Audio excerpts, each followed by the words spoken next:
This is the Northern Ireland Assembly Committee Room 30. This is the Northern Ireland Assembly Committee Room. Hey members, good afternoon. As you can see, we are pretty light on numbers and we're not quorate for decision making, so I'm proposing we readjust our agenda and go straight to item 8. We have apologies from Michael Copeland, Brenda Hale, Stephen Moutry, Bronwyn McGann and Alex Maskey. Megan Fearon, I think, is hoping to join us soon, and we haven't heard from Alex Maskey, so I'm not sure his position. We are quorate. Chair, could I, in relation to apologies, I'm genuinely not familiar with particular details or anything, but my understanding is in the general sense that Michael Copeland's absence may be health related, and if that is the case, it would be possible maybe the committee to write to Michael to wish him well, if that's appropriate. Would not be inappropriate. Yeah. Numbers are content. Yeah. Thank you, Chris. Okay, so in the absence of a fifth member, we can receive evidence, but we cannot take decisions. So we're going to go to item 8 to begin with, and this is our first witness session with regard to our own committee inquiry into Together Building a United Community, and we're joined today by representatives of the Community Relations Council. Members, at page 187 of your packs you'll find the clerk's brief suggesting some themes for exploration in line with the terms of reference of our inquiry, and clearly the main point of this session is our inquiry, and therefore the terms of reference should be a reasonable guide for us in this session. And the terms of reference, page 190. Then there's a short briefing paper from the CRC at page 191, and a written submission from CRC to our inquiry starts at page 201. So with us today we have Peter Osborne, who's chairperson of the Community Relations Council, Jackie Irwin, who's chief executive of the CRC, Sylvia Gordon is with us, director of Groundwork NI, and Joe O'Donnell is director of the Belfast Interface Partnership. And all four are very welcome today. Peter, could I invite you to lead off with some short opening remarks? Chairman, thank you very much, and thanks to you and to the committee for inviting us along this afternoon. It's good to be here, and can I start by I suppose reinforcing with the committee the importance of the work the committee does, the importance of the review into TBUC that the committee is undertaking. The various people on the delegation today will input as well into some brief introductory comments, if that's okay, and then share some of the responses to the question. I say that because not just as the Community Relations Council with myself and Jacqueline doing the work that it does at a regional level, but also Sylvia and Joe from organisations that have funding from the CRC but are really very active on the ground, getting hands dirty, doing the sort of cold face work. The TBUC is a strategy that that supports that sort of work. I think it's important we also recognise how far we've come as a society. I think when we engage in some of the issues that we engage with, that when we talk about some of the good relations, reconciliation and peace building work that we almost automatically do now as individuals in this society, we wouldn't have imagined being able to do that in the 1970s, 80s or 90s. It is important that we recognise the achievements not just of civil society in doing that work, but the achievements of politicians across all of the political parties in this place and in other chambers and other places. It has been very significant, and we sometimes get caught up in the short term or the issues of the day and don't realise or recognise sufficiently the long-term strategic changes that have taken place in this society. This isn't easy work though, and while we have come some way in the last 20 years, there's an awful long way to go. I keep saying, and I make no apology for saying, that when we talk about getting to the sort of reconciled society that we want to see, it will take 20, 30, 40, even 50 years to achieve that, because these are long-standing and deeply felt issues that touch the emotions as well as everyday life of people across the community in the place in which we live. And in some ways it'll be, you know, the young people of today, the youth of today, who maybe aren't as caught up with the memories that we have, who lived through the 70s and 80s and 90s, who will be able eventually to deliver that reconciled society to if you like, carry the burden, but also enjoy the benefit and bounty of what a peaceful, reconciled society is about. I want to touch on 2 or 3 issues just very briefly before handing on to Sylvia and Joe and Jacqueline. One is to remind the committee of some of the things that the Peace Monitor report that the Community Relations Council produced a few months ago said. It talked about the moral basis of the Good Friday Agreement having been eroded. It talked about a lack of trust leading to a lack of progress. And it talked about, in some respects in recent times, community relations having taken a backward step, that we aren't in just a continually forward-looking upward trajectory around some of these issues. There are ebbs and flows, and I think the responsibility on us all is to try to look strategically as well as specifically at issues of how to get the ebb back into reconciliation and peace building in this area. The challenge for us is to build on the TBUC document. TBUC is a devolved document. That's an achievement in itself. It provides a framework and it provides some targets that are ambitious. But we do need to build on that. We need to take that as where we are at the minute and look even more strategically at where we need to go as a government, as a society, as civil society. We believe that reconciliation needs to be recognised as a greater priority within government and within civil society, with greater ambition, more energy and vision around it. It involves everybody, politicians and civil society as a whole. We also believe it's important to recognise the need to build rather than erode the infrastructure that there is delivering some of this work on the ground. That does get us back in. I'll touch on it briefly, we may touch on it again. The need for resourcing, the need for that resourcing to be long-term, the need for it to be outcome-focused, but it also needs to be reasonably significant resourcing in the context of other things that government does, in the context of the targets such as peace walls that the TBUC strategy has within it. And I think if we allow the infrastructure to erode, we will pay a price in this society for that in years to come. It will be in some ways creating a context where we can look at going back to a more violent future if we allow that infrastructure to erode. We need to engage the disengaged. The Peace Monitor report referred to that. A report out today refers to it again. There are people on all sides of the community who feel detached or dislocated or in some way not enveloped by the sort of processes that we have in the society at the minute. And we need to understand the cost of failure to address those issues. It's not just the cost, some of it physical cost, financial cost, of a more segregated society now, but it is the cost of creating the conditions where we might go back to something that we don't want to go back to in terms of a more divided society or even violence in the future. Those are brief comments. I want to hand over to Sylvia first and then Joe and Jacqueline, who will go into that in a little bit more detail and talk about some of the practice there is around and some of the needs within communities at the minute. Thank you. Thank you very much. As said, I am Director of Groundwork. We are a regional organisation, but we're based in North Belfast. And whenever I became Director of Groundwork, I thought it was very important to make a difference locally, albeit I was working for a regional organisation. Before I start, I think it's important to say that to caveat all that I say, I have to reference the partnerships and the collaborations that I work with, because it's not just about one organisation. You do not build relationships with organisations, you build relationships with people and individuals within organisations. So whenever I talk about the work, I'll be referring to the work of Dunkern Community Partnership, of which Groundwork Northern Ireland is one of a number of founding members along with others. And we are a cross-community based partnership in North Belfast. Over the years, there's been huge investment in terms of relationships in North Belfast, particularly on a number of what was once very contentious interfaces, Limestone Road and Dunkern Gardens itself.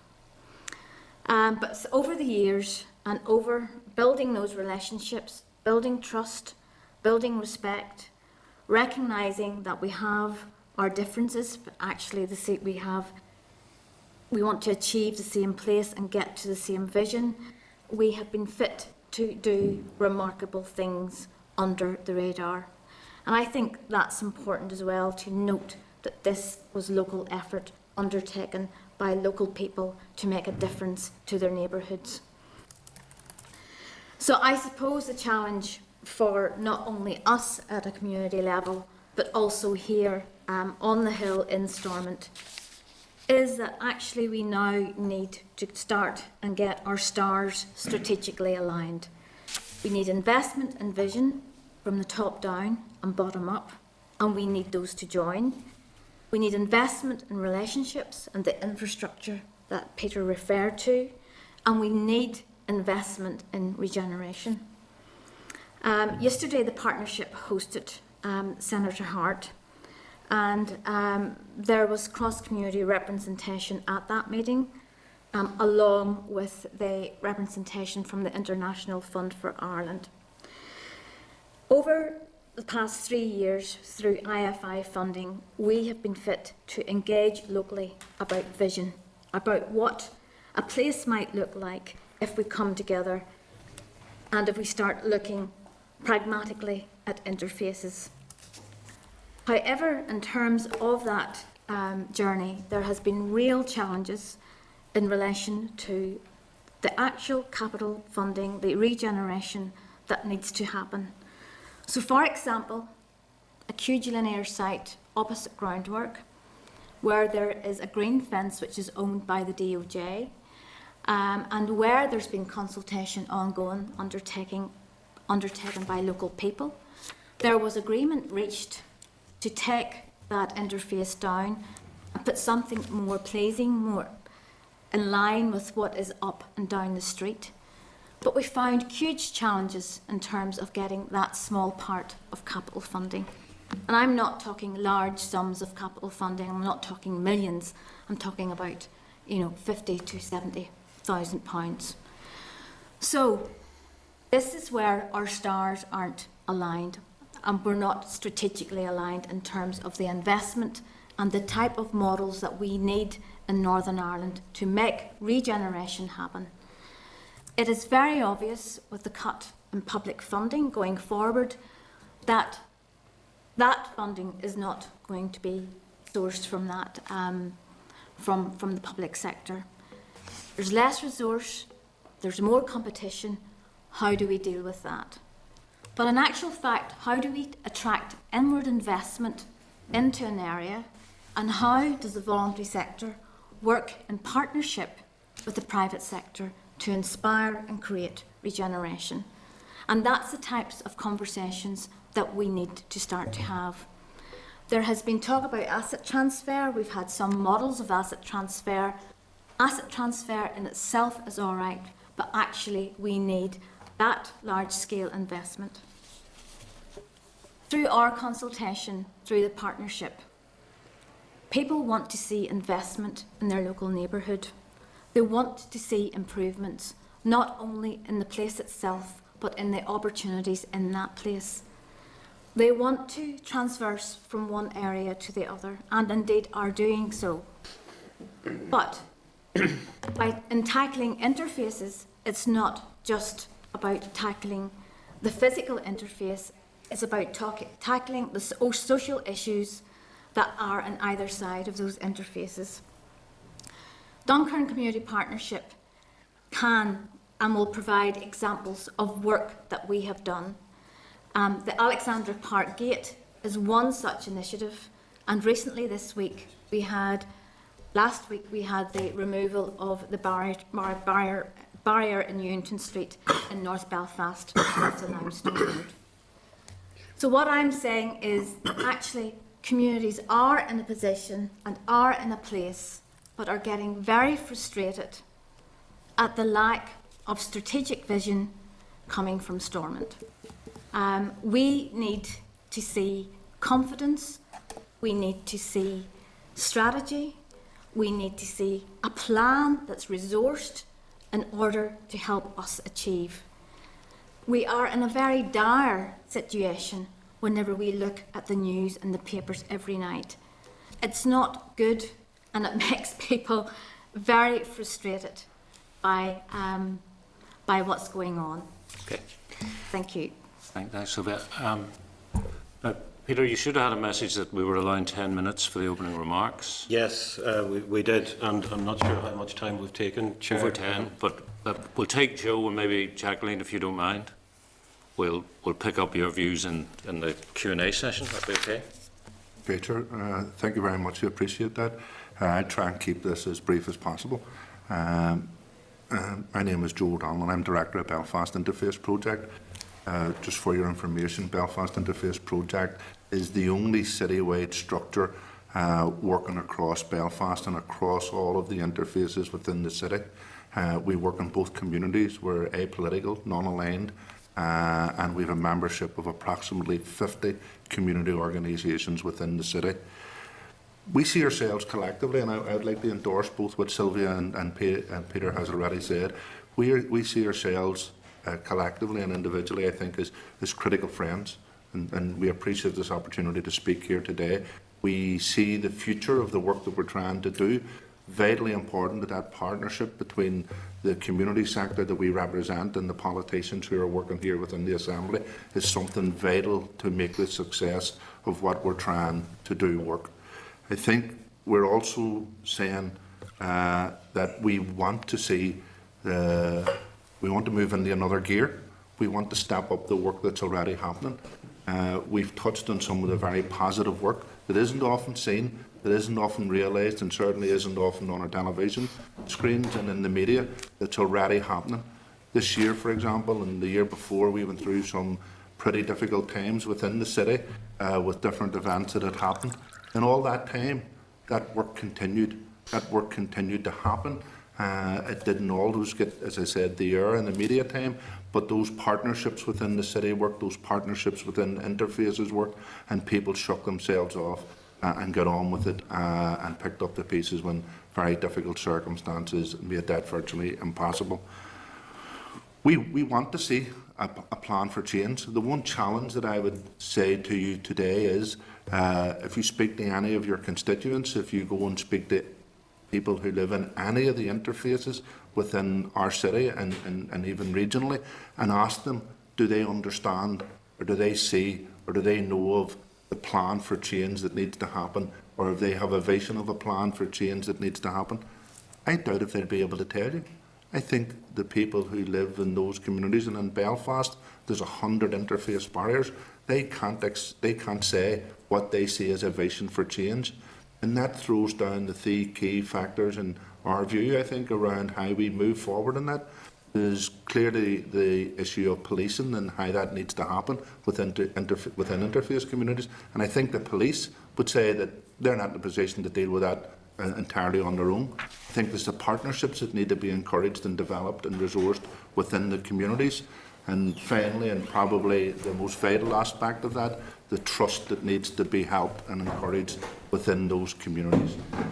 We feel that the best way to do that, and I'll just finish on this point as I know we're stuck for time, but we see the best way to move that forward is in long-term strategic resourced intervention that's going to provide a wraparound in communities. And what I mean by that is, if you take, for example, just the work around young people that's needed to provide a vehicle forward, it's how that's happened. Can they be referred on to further education? Can they be referred on to employment opportunities? Can they be skilled in good citizenship? Can they be encouraged in terms of change if they're involved in or they're caught up in inter-community violence? So those things that provide an effective signage to other opportunities within those communities, we think is probably the best way of progress. I can go into that in some more detail as we move forward. A couple of follow-ups and then I'd like to bring Jacqueline in. Joe, you said about 50 organisations. What's the split in terms of representing one or other traditional community, cross-community, not representing either of our traditional communities? I think the whole ethos of Belfast Interface Project has been around not only including that process in our staff and on our board, but within the membership of our organisations. And in terms of both main cultural traditions, it's about 50-50. So it's been something that we've been in existence now approximately about 20 years. We were founded out of the CRC around 1995 and became a standalone organisation in 2000. I've only been director for about 4 or 5 years now. Previous director, Chris O'Halloran, has been there for 15 years, 20 years. Okay. And the integrity of the organisation has always been to maintain that ethos. I think we've done that quite successfully. Okay, thanks. Just for information. Sylvia, you said there was a great frustration in the community about a lack of strategic vision coming out of Stormont. Does that mean TBUC, Together Building a United Community, is not the strategic vision? I suppose what I'm saying is that we need to see things happening, and we need to be able to point to stuff and say, as a result of TBUC, this is what we have been able to achieve. So therefore, TBUC needs resourced, and it needs an implementation plan, and it needs critical partners to allow that vision and the aims and objectives of TBUC to be achieved. If I asked you, what do you think the budget is for TBUC, what would you say? Probably not enough. But in round figures, do you know what it is? I know I don't know. I would say that it's relying on Piece 4 quite substantially, though. Well, as far as I understand it from the briefing, although I wasn't here last week, it's reliant very much on There isn't one. monitoring lines. There is no budget line for TBUC as such.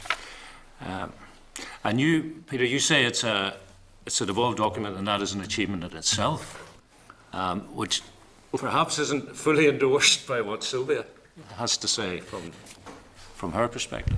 No, I think I would support everything that's been said so far. What I mean is, I think you do have to give credit where credit is due in terms of how far we've come so far. And I'm talking about everybody within the Assembly and across all political parties. And the fact that we have achieved the TBUC, that OFMDFM did achieve the TBUC document, have produced it, the fact that there are certain targets in it, such as the removal of the interface barriers, I think are achievements, and you've got to recognise that. But you then have to dig underneath that a little bit as well, and you've touched on, and Sylvia and Joe have touched on aspects of this too. So how are you going to remove interface barriers? Well, a strategy actually talks about how you're going to do something, not just set a target. You need to address certain critical issues. You need to ensure that on both sides of an interface people understand what interdependence is, that the fact that if they're going to make progress in that area, it has to be with each other across the community divide. There has to be issues resolved around safety and security. That means people need to feel safer about the removal of the interface barriers. There has to be an inclusive process. That means that there are no gatekeepers, that everybody on both sides of the barriers are involved. There has to be political stability here and working its way out on the ground where people understand that there is a better vision for the future bought into by everybody across the political divide. There has to be relationship building across the barriers. There has to be regeneration. Now, you need to achieve that at least with two things coming into play, but they're very significant things. You need structures that are able to cut through and deliver on the ground, and you need to have resourcing. That will not be done without money. And I know there are difficult times for us all around this, but if we are serious about taking interface barriers down, it needs to be resourced. Okay. There needs to be significant resourcing, it needs to be long-term resourcing, it needs to be outcome-focused, and in that way, and I'll come back to one other thing that I said, the priority within government to achieve that, I think, needs to be higher than it is, and ultimately it needs to be about making resources available. Okay. I'd like to bring Jacqueline in, because Jacqueline, you've been a senior official in the CRC for a number of years. How and when did you hear about TBUC? Well, the review of the policy has been in gestation for, or was in gestation for very many years. So it depends whether you say the actual word United Community or the development of strategy. So it did take a very long time to come to fruition. I can't even remember when. I think probably when I first started in the organisation, there was talk at that stage about it. So right, but this actual strategy, Together Building a United Community. Yes. 2013, just prior to the announcements that the Secretary of State was making, that was the moment at which we knew, okay, there is now going to be a policy. It will be called United Communities, and it has headline actions and so on. Is that? Yeah, okay. And gut reaction? At the time, two things.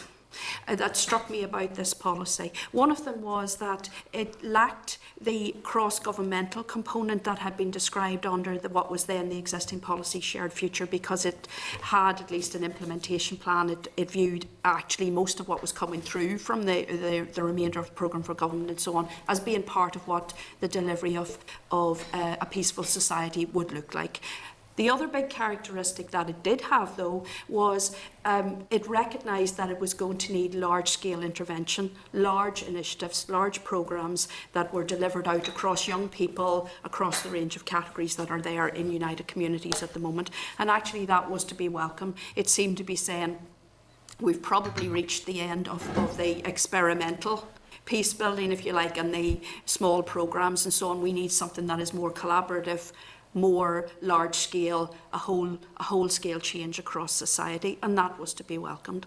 I think your review is also to be welcomed. It's a very timely moment to draw breath, if you will, because the conditions in which the policy came forward, there were more resources available at that time. There was the possibility of additional resources, at least it seemed to be spoken about that there might be at that stage. That is not where we're at now. So the domestic financial situation is as difficult as you all know it is, and the international resources for the moment, there is a gap between Piece 3 and Piece 4. Piece 3 is coming to an end now. Piece 4 is at least a year and a half probably from delivery on the ground, possibly more. You might know better than I about that, and it is likely to be a smaller fund. And the American resources, grateful as we were all to receive them, they are not of the same order either. So the conditions, the planning assumptions, if you will, are different from what they were. What this means is that the collaborative approach that has been spoken about around this room, while that is still absolutely vital, what we are finding is that most of the groups on the ground are actually consumed with the survival questions at the moment, and to a certain extent the public sector also is. It's had to turn its attention to decreasing budgets, trying to save what can be saved. So we're in a very different place than where we were even a year and a half ago.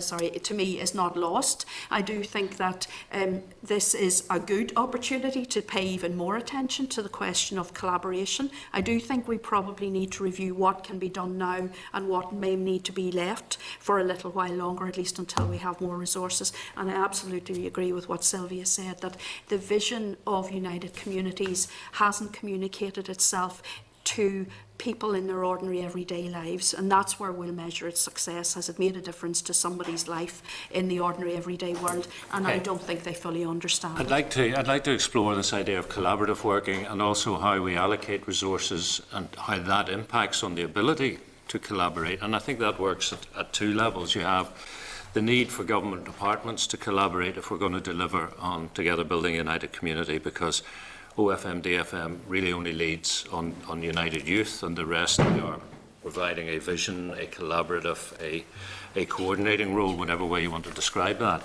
So there is a piece for us in the Executive and the Assembly to ensure that rather than working in our vertical silos, we can deliver horizontal government. But on the ground, Sylvia and Joe, there's an expectation that your organisations will all work collaboratively. And what I wonder is, with the way we allocate funding, which is basically on a competitive basis, how can you share best practice when you're a brother and sister organisation one day, but then competing for increasingly diminishing resources the next? Could I just come in on that point and say, first of all, I think that's where we become partners in terms of government and the community together. I think that we have shown some very good examples of how we can do that. Within interface communities, for example, we have set up in partnership with CRC, the Interface Community Partners. We're also represented on the interagency group here at the Assembly, which is a cross-departmental group. And the reason we are involved in those two projects is to simplify the process of barrier removal, or certainly to work in partnership.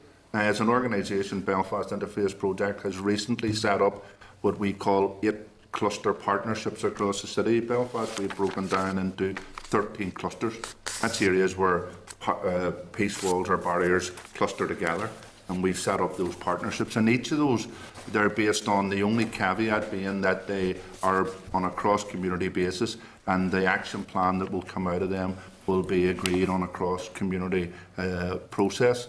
And we feel that that's the best way to do it. You're absolutely right. What is happening currently is that organisations like ours are being forced to compete for quite small pots of funding, and also smaller community-based organisations are going into survival mode where they feel, look, I need to think about my own community before I think about working on a cross-community basis, and I think to try and survive, I want to compete for that pot of money.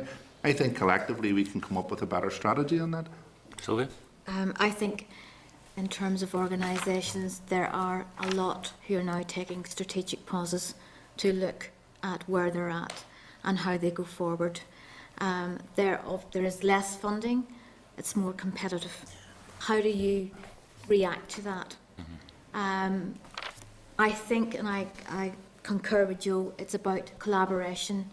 It's about the sum of the total good that's out there of what, for example, groundwork can bring and its skills and experience, and how I can collaborate with Joe and the Belfast Interface Project.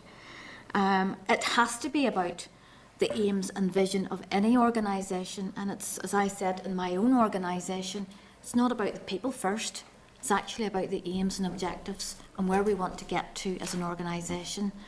And if we are committed to peace building, as we are, and regeneration, we have to put the strategic vision forward, rather than, busy, looking for the next small pot of funding. Because if you're doing that, then I am frantically busy taking my eye off the ball whenever I could be doing other stuff much more effectively. Well, at the risk of jumping on one of my little hobby horses, I mean, you would only get funding if you prove that there is a need which the Department or the Executive accept needs to be addressed. And it's probably a need which they believe can be measured and that your intervention can be monitored.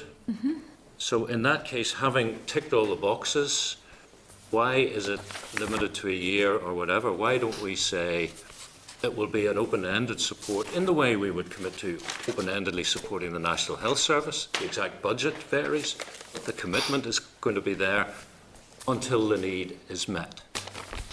And that would take away the competitive nature of it, or a large degree of it, and might open up the sharing of best practice, which understandably is difficult in a situation where you're looking at somebody and going, well, if I tell you, you could take the money off me next April.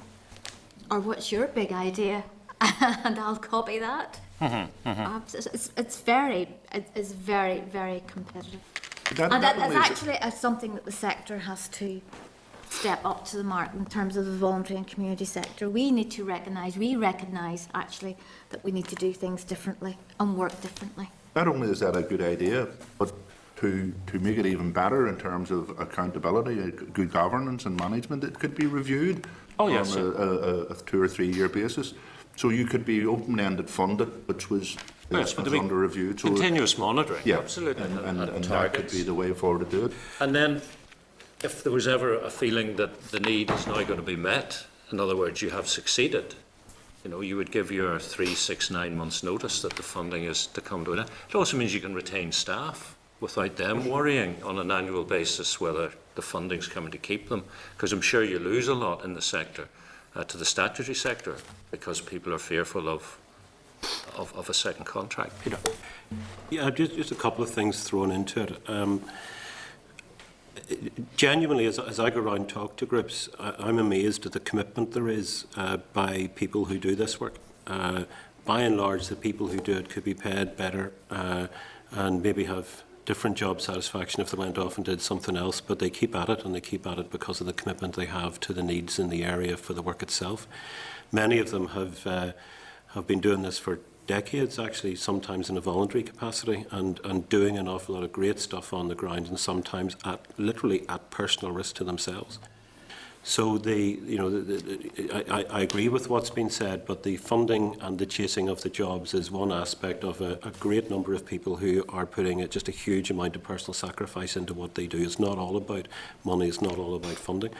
There is also a significant degree of sharing that does go on. I mean, the funded projects that CRC, the Project CRC funds are brought together on a quarterly basis, and there is a huge amount of sharing between those organisations doing that work on the ground, and it's done with willingness, and it's done in a way that actually enhances the work that each of those organisations do. It's quite impressive, and Chair and committee members, you're very welcome, I'm sure, to come to some of those sharing meetings to hear about the work that is happening with those funded projects. I think there is an issue, which is there is an awful lot of work going on with a lot of different funders, and I think there is something on a regional basis about the coordination of that work. Yes, we can do what we do with our funded projects, but we can't do it with everybody else. Let me bring in Deputy Chair Chris Little, please. Thanks, Chair. Thanks for your presentation so far. Can I ask what involvement Community Relations Council has had with the ministerial panel and the project board established to oversee the implementation of Together Building a United Community? No. Okay, so you don't know what the activity of the ministerial panel has been since the publication of the strategy then? I understand that it has met and met relatively recently, but nothing really. That would be the one manner in which there could be any degree of communication between each department, and given you've said there's a real need for cross-departmental cooperation on the strategy, it's one of a bit the of a things. concern. One of the things that I had suggested to officials in the department was that it would be really good. This is to this question of building up solidarity with this policy at the community level.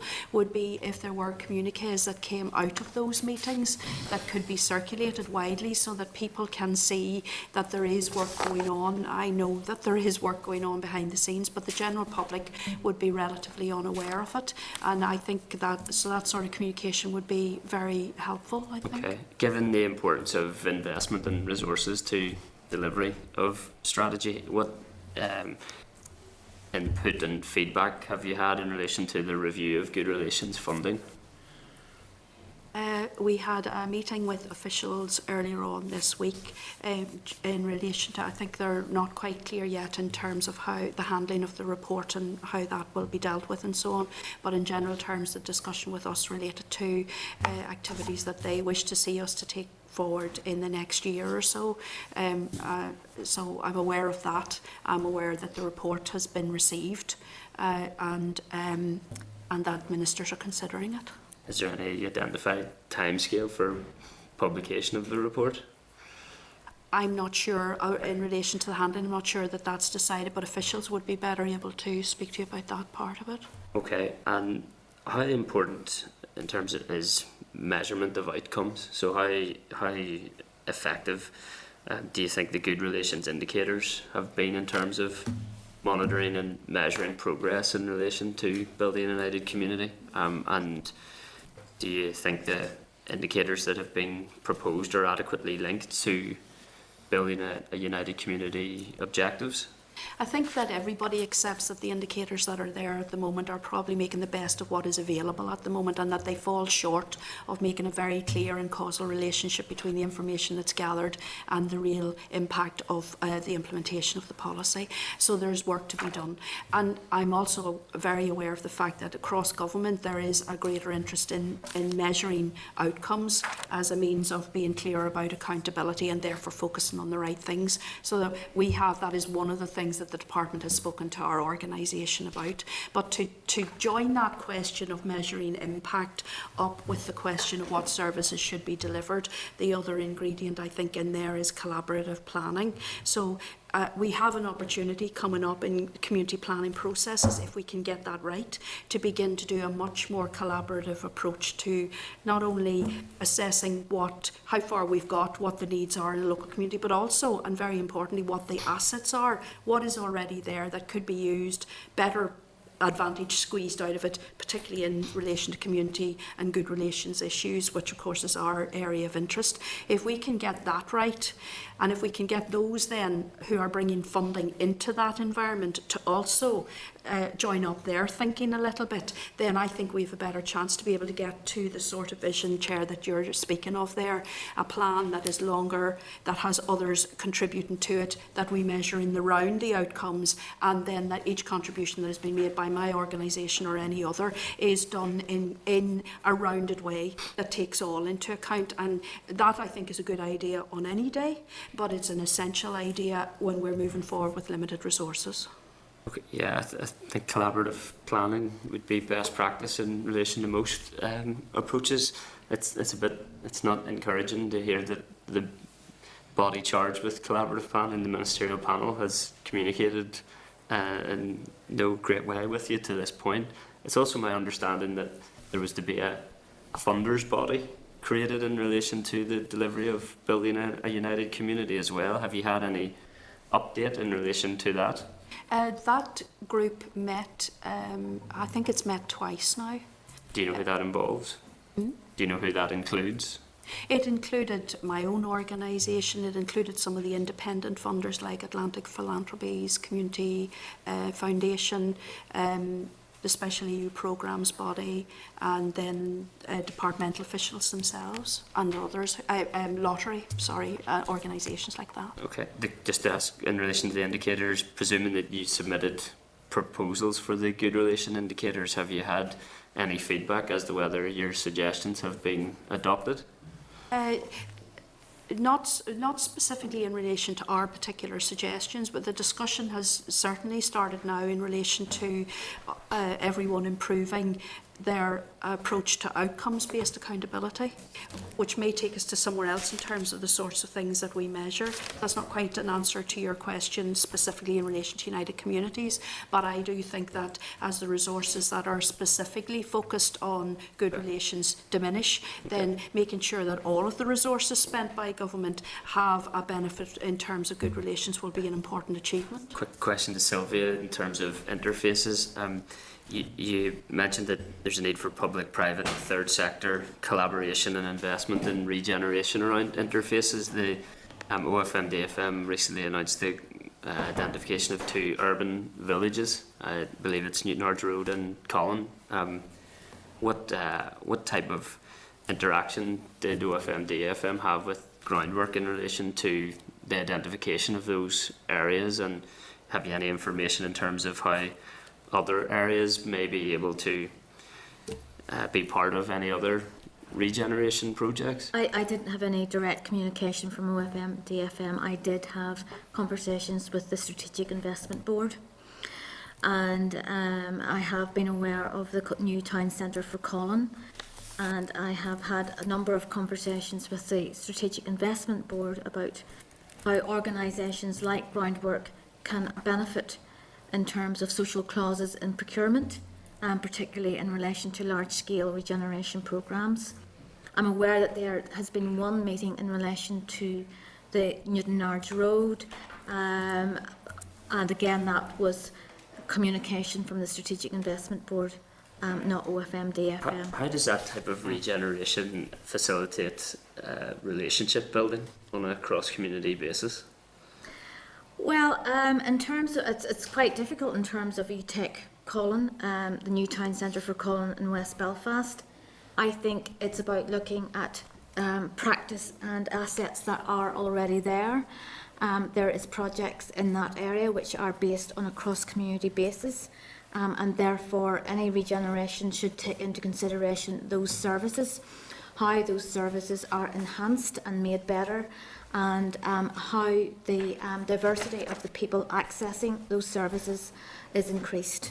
I could give you one very basic example about a project in Colin Glen, which is a huge allotment site on an old Invest NI site. The diversity of the people using that site is remarkable. It is cross-community, it is across all social structures as well. It is people with disabilities, people with learning difficulties, it is homeless people, and indeed new communities that are coming into Northern Ireland they're accessing the site as well. So in many respects, there is diversity. You have to look for those gems. Those gems should be valued and brought into the bigger debate around regeneration. So how does that project, which is based on the Glen Road, how does that communicate? How does that join with the vision for a new town centre for Colin? How does it actually connect with it, Matt? And is the department asking you about that? Are they listening if you attempt to describe that to them? I have described it to him in terms of the plans, particularly around the site off the Glen Road, and they have talked about how that, you know, they appreciate the diversity of the users, the beneficiaries, and they appreciate the need for it to connect with the new town centre for Colin. It's pretty difficult whenever it comes actually down to implementation. Whenever they, for example, the SIB have appointed an urban regeneration company. So, you know, it's up to groundwork as well as others to step up to the mark and have that conversation with that urban regeneration company about how we can actually make connections. Okay, I just want to be sure I'm hearing what you're saying, because you've talked about your contact has been more with this. It has been more with the Strategic Investment Board, yes. And is that the way you would like it to be?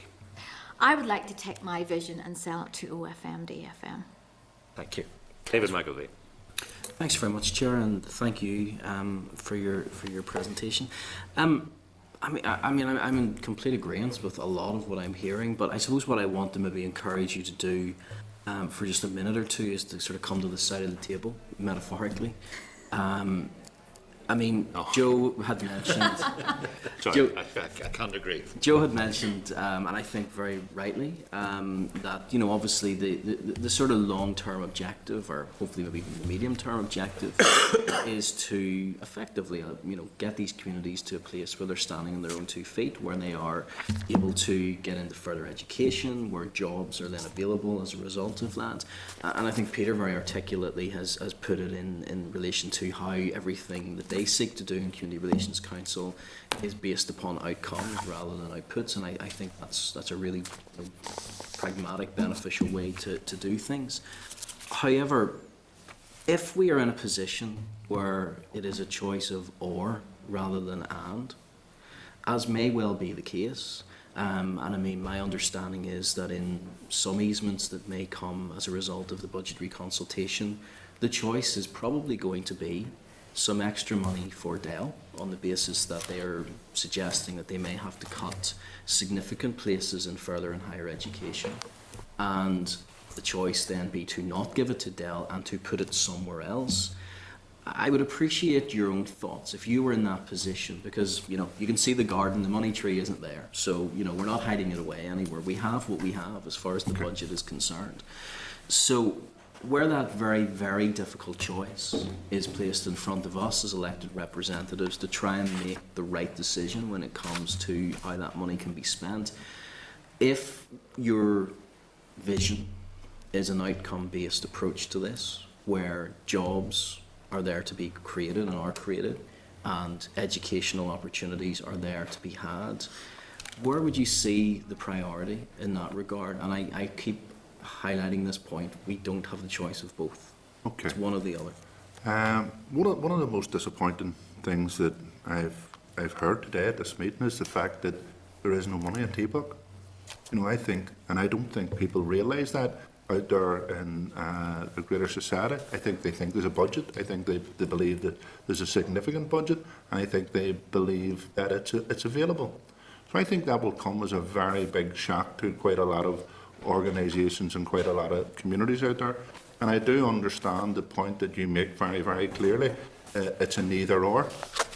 But without directly putting the question back to you, I would say, if you look at the interface areas that we're talking about within Belfast, and I'll speak on this, Peter might want to take a broader view of what we're talking about. The interface areas we're talking about within Belfast in particular have been interface areas in our city for over 50 years. The same areas, the same communities. We haven't been able to effectively change them. We haven't planned at any stage to change them. and they're still in existence. They're also the same areas that are in the top 10 areas of multiple deprivation, and they have been in the top 10 areas of multiple deprivation for over the same period of time, maybe longer. They're also the running sore of this past, hopefully, conflict that we've been unfortunately had to live through, and some might quite rightly argue the origin of it. And I think that if we're tasked with creating that change, if we're tasked with taking on that challenge, if we're really serious about moving our society forward, then I think that's a very big decision we have to make. Can we afford to do both? You're making the point that we can't. Can we afford to change society for the future, for the better, to improve it, and to perhaps fulfil the other side, as you said, by bringing in new ways of creating employment, new ways of creating opportunity, new ways of creating change? I quite often say to people when I'm talking about interfaces, it's when you ask people, do you want the wall up or do you want the wall down? It's not the right question you should be putting to people. It's, do you want the wall up, or would you consider this as a better alternative? And I think that's what we need to be offering people, the better alternative. Chair, can I make a comment as well? First of all, respectfully, David, I don't accept the premise of the question. I don't believe this is either or.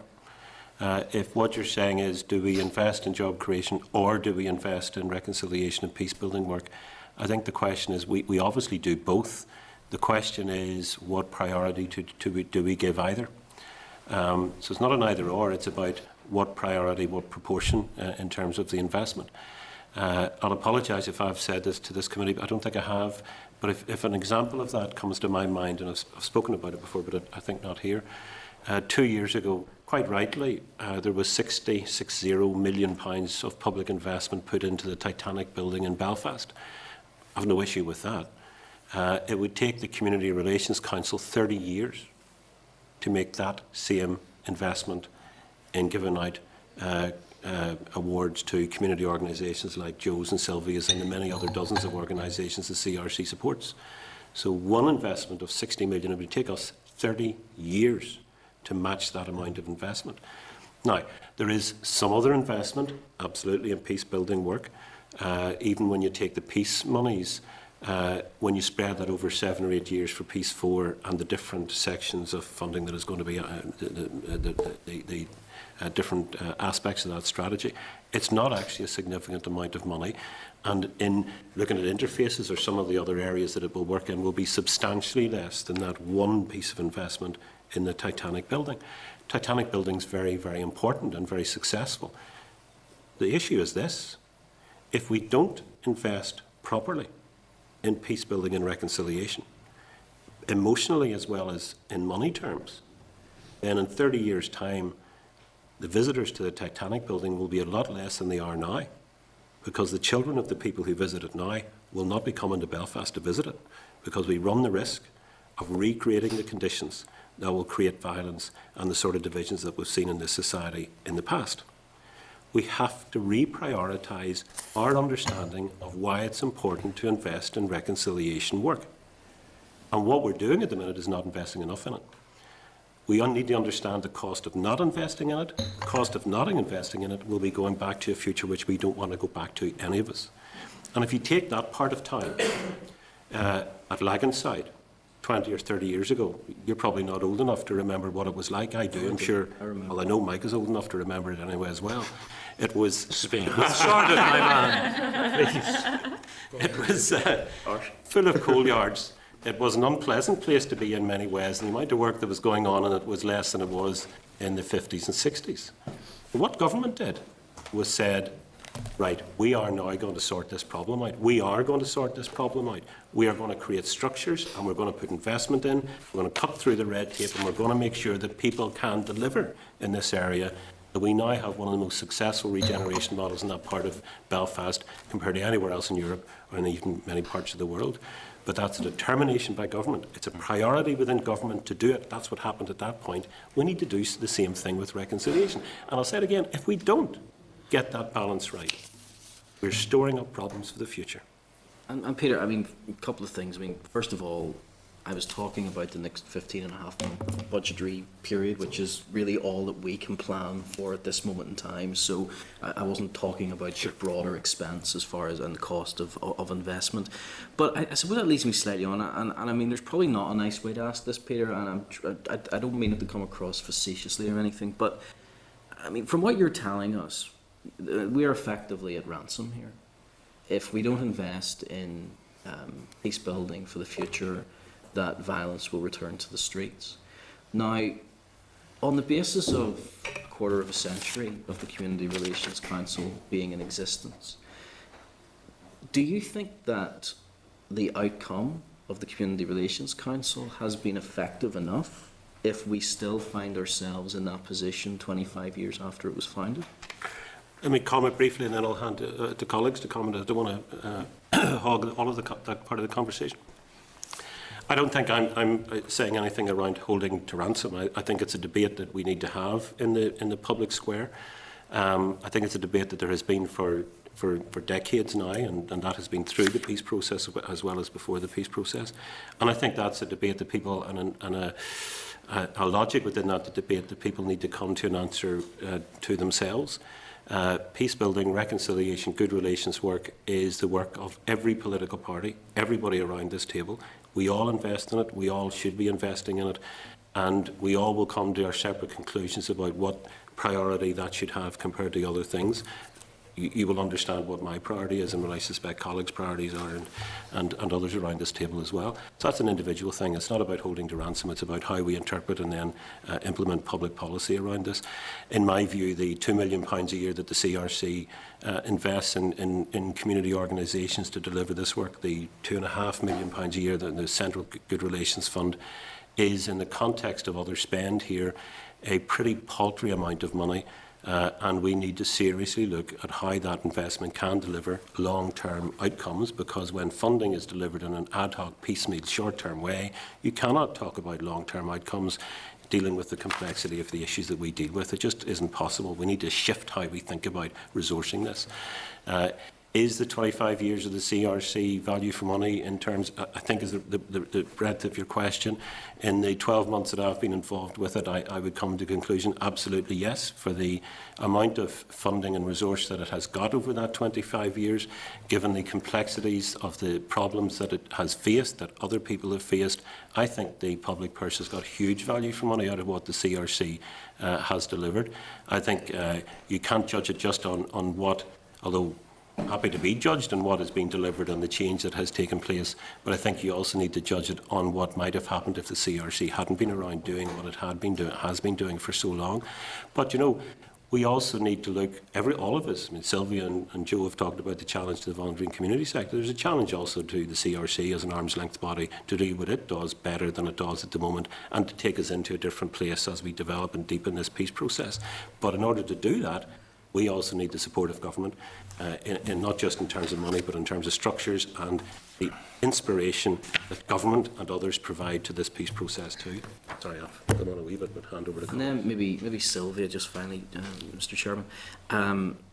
I mean this in the nicest possible way, because I feel terribly sorry for the community associations I work with in my constituency, who spend most of their lives, working lives at sea, or working weeks, talking to civil servants and having to fill in forms, and I think they develop the kind of lingo and the speak that is required in order to fill forms in. And I suppose I've heard a lot of statements today around lack of strategic vision and corporate governance and social clauses and procurement. I do understand all that, but I need to hear in, you know, real everyday speak, because the biggest challenge that you threw at our door, and you were very right to throw that challenge to us, was the fact that people are, you know, they're opening the newspapers and they're saying that this place just isn't working for them. But if I could ask you, please, maybe just to try and elaborate a little bit on them, maybe a little bit more specific, because it's at a high level. I get that criticism, and I know that criticism is out there, and you know we discuss it day and day with people in our own constituencies. But with the people that you're engaging with, you know, specifically, you know, what is the issues? What are the challenges? How are the people that you're dealing with, how are their lives worse today than they were 5 years ago? You know, maybe if I could get some elaboration on that. People are worried about putting food on the table. People are worried about paying bills. They are worried about paying their rent or their mortgages. They see the cuts coming. They've heard about the cuts. They feel the cuts. So they know that change is out there. And some people manage change more effectively than others. So people are concerned about livelihoods. They're concerned about their family. They're concerned about their family's prospects going forward, particularly their children and their grandchildren. I believe whenever they voted yes for in the referendum and signed up to this process, that they believed that things would get better. And I'm worried that people, including myself, don't necessarily see that or indeed feel that, and are quite stressed about that fact. I opened the Telegraph last week, and the whole middle spread was about cuts to health, cuts to environment, cuts to the public sector. The issue around the private sector as well is that we need to build the private sector, but also they need me to spend my money. They need me to go into town and shop. So it can become very personalised for me whenever you ask me that question, because it is about being fit to provide for your family and give your family a decent standard of living in a peaceful and stable society with a governance institution, a government that is stable, that connects with its people and understands its people. And that's really helpful to hear that, just as you've said it. But I suppose if I could maybe, because as one of my greatest frustrations in the work that we do, is that, and I think the media feeds this to a large extent, but there is kind of like a them and us kind of mentality, ignoring the fact that, you know, I live in my constituency, I go to church in my constituency, I, you know, send my kids to school in my constituency, you know, these are the things that I do. You know, I'm not detached from where I live. I'm part of where I live, so I have as much an interest in ensuring that this place moves forward as anyone else should have. At least I would hope. So where in real terms? Because you're right. I mean, I understand that people are worried about. My parents were worried for us whenever we were kids, and I'm worried for my family whenever they're, you know, growing up. But I suppose I keep bringing it back to in real terms, because there obviously has been an undertaking by government that, to the best possible ability, frontline services will not be very adversely affected by the cutbacks that we're now having to make. There is a voluntary exit scheme which will be launched within the civil service, so it will not be a matter of mass redundancies or anything like that. So where is the breakdown in the message here? Because I'm not sitting here with my head in the sand. You know, we know there are challenges ahead, and we absolutely get that. But I suppose I need to be convinced that the hurt that people are feeling is not being in any way manufactured, that it's a real hurt. Because once we realise where the specific targeted needs are, well then as a government we can do something about that. But we can't do anything with generalisations. We can't do anything with "you're all rubbish." We can't do anything with that. We have to know exactly where to target, and I'm not sure if that always is feeding back into. I think we need to communicate better. Yeah.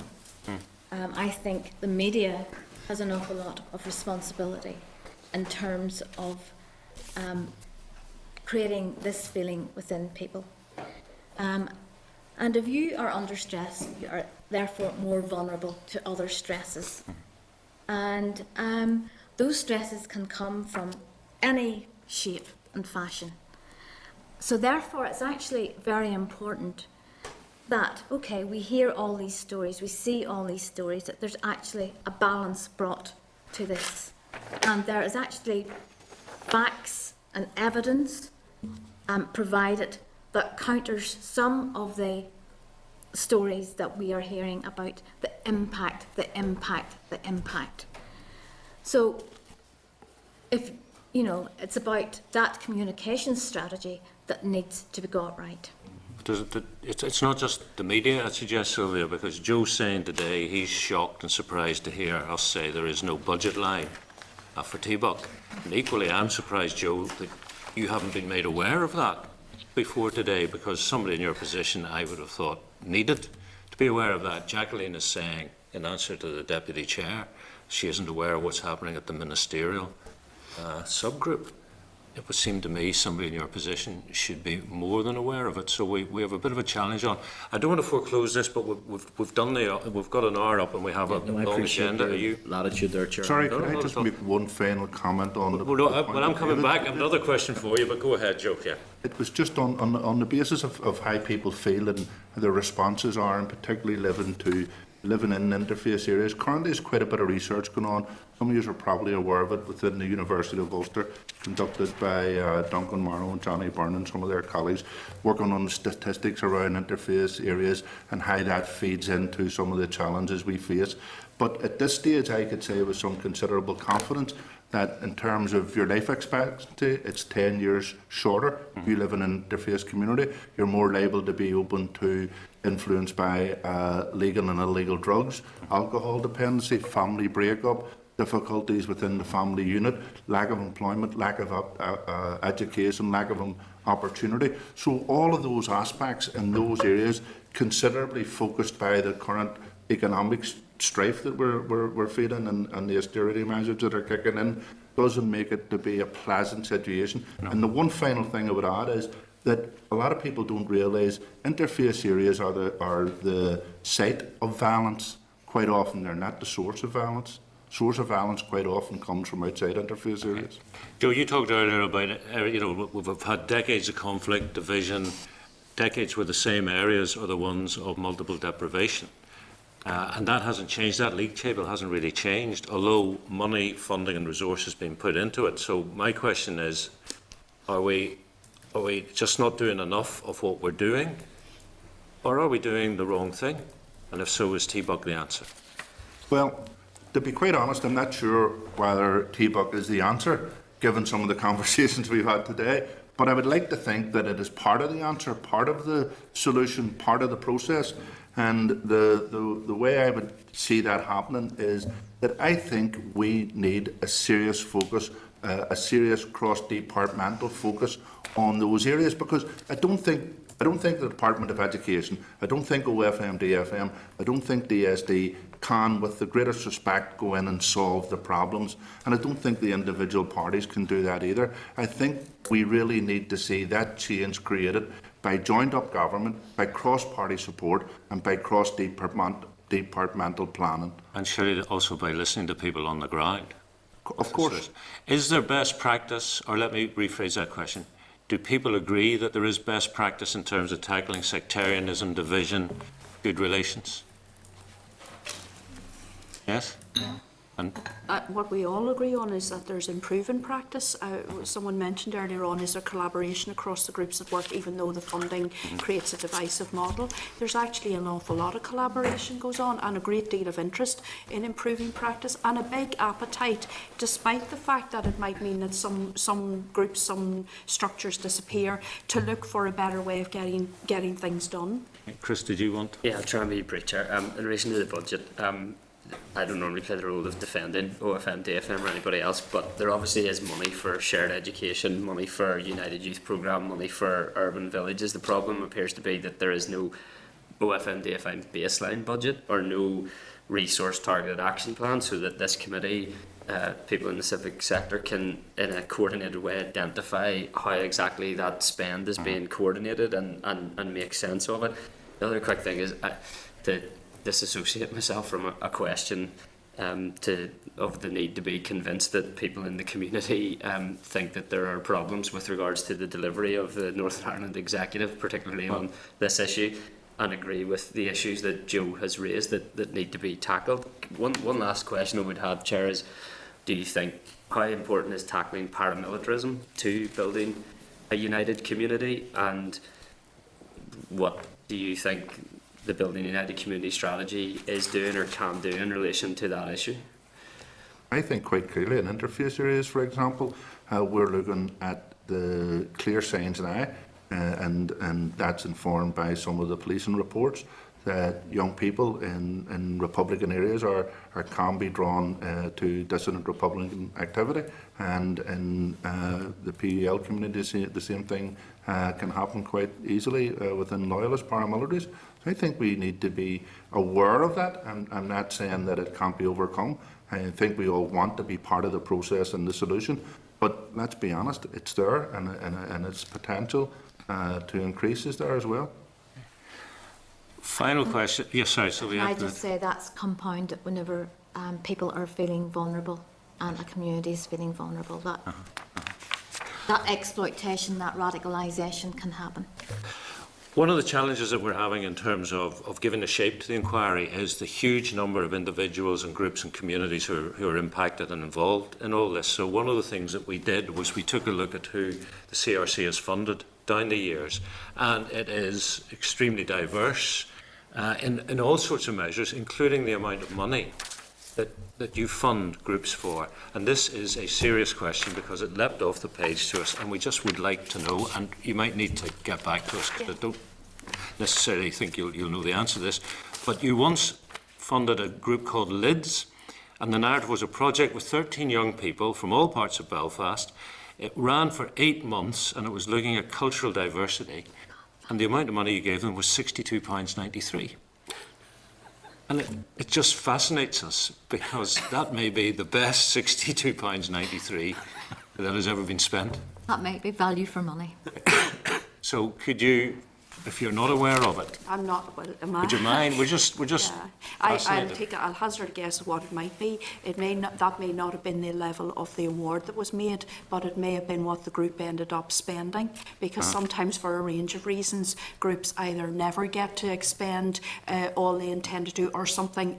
Especially for very small groups, it can be that someone, for some family reason, has disappeared off the agenda, and the work never gets completed. Okay, it could be seriously, that. I don't know. We'll look at it. Yeah. If you can take 13 young people over 8 months and it costs that little, obviously. Yeah, that'll be what the original application would have been for, but the actual expenditure, I'll certainly look into that. That's baffling. Well, that was the spend. That is baffling, That's the spend in the annual report. But can I take the question as an opportunity to say 2 other things then? I have no idea what that project is either, but what's quite clear to me as well, looking at some of the projects that are funded, is there is a lot of activity going on for not a lot of money. It may not be £69.93, pence, might be more than that. But there's a huge amount of activity. You have a lot of people working on this area because they're really committed to it. And they will deliver for a few £1,000s here or there, much more in terms of value than is very often delivered in other sectors or other sections of the community. And how much more transformative would it be to put that resourcing into a more significant long-term context where you can be outcome focused? And that's where this sector needs to go in terms of what it is delivering. And the second point is, as an invitation to the committee, is certainly CRC would be very happy to organise an evidence day or two with those organisations out on the ground for the committee to come out and see and meet the groups themselves. I know you do it individually, and I know that is, may do it as a committee. That is something we are doing as part of this inquiry, Peter. So, yeah, we will be doing that. So, Peter, Jacqueline, and Joe, and Sylvia, thank you very much indeed. Thank you. I'm sure we could have gone on for hours. We're happy to come back if you want. No, well, you've made it. Well, it's been valuable for us. Thank you very much. Thank you. Appreciate it. Are we going to go back and close now?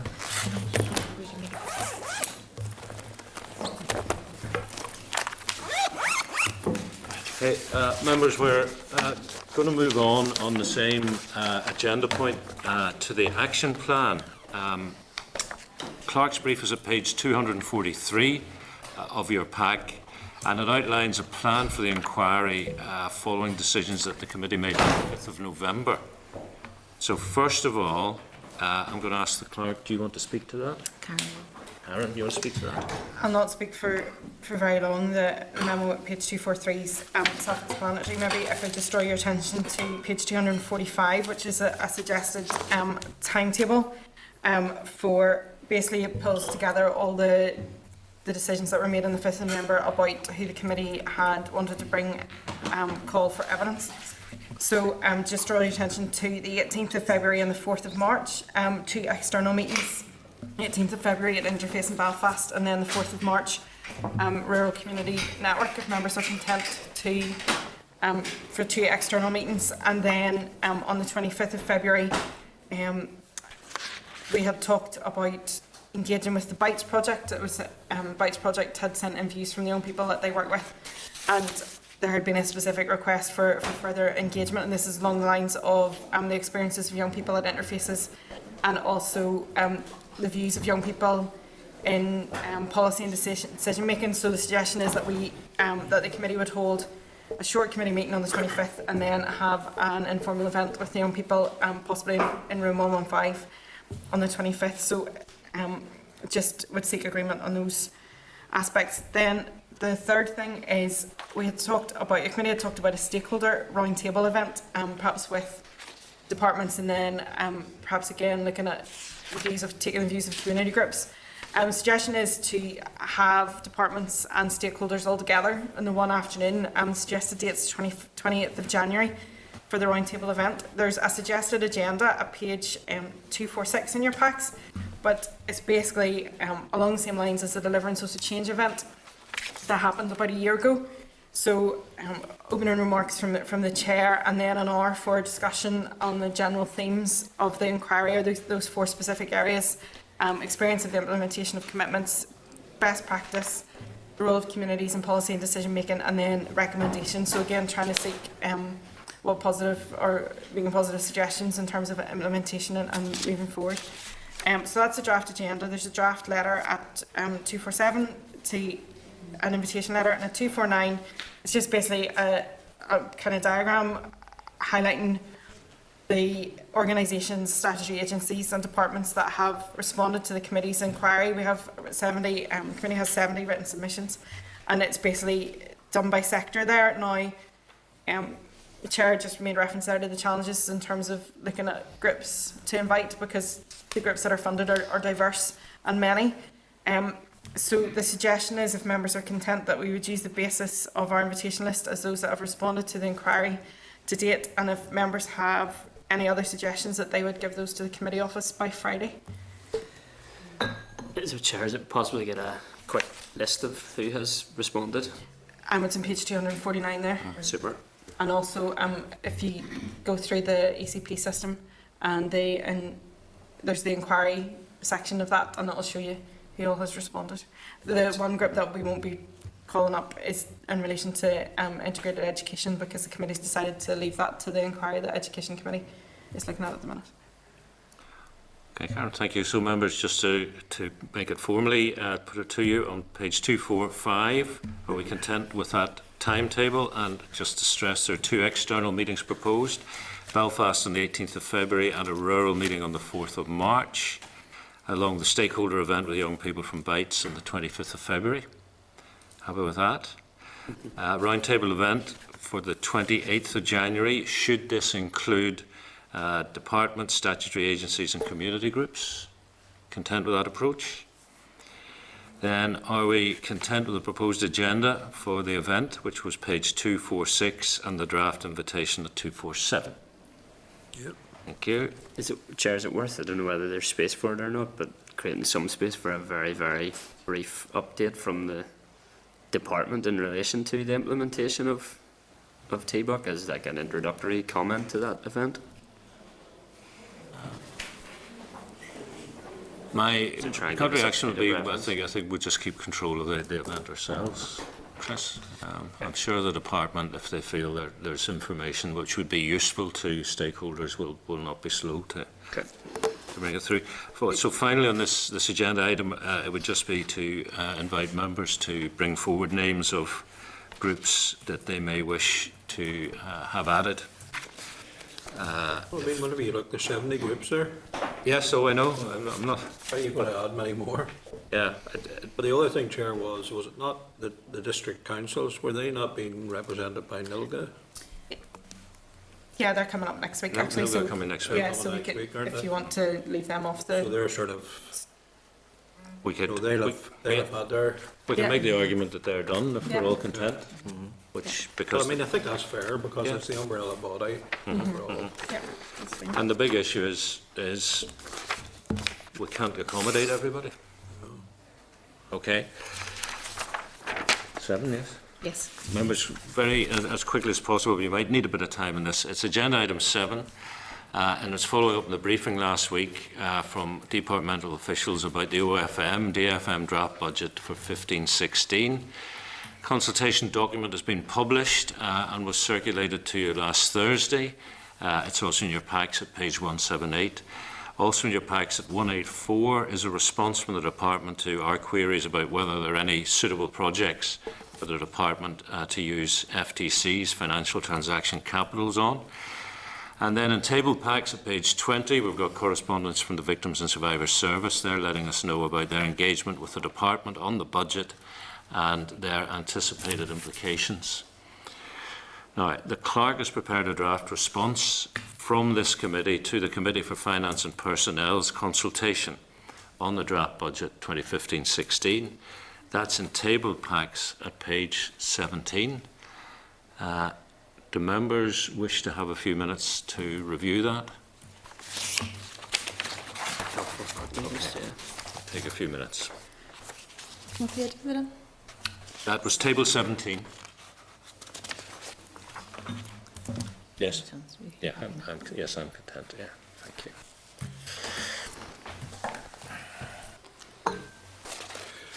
So in relation to that, Chair, I think we'd want to take that away.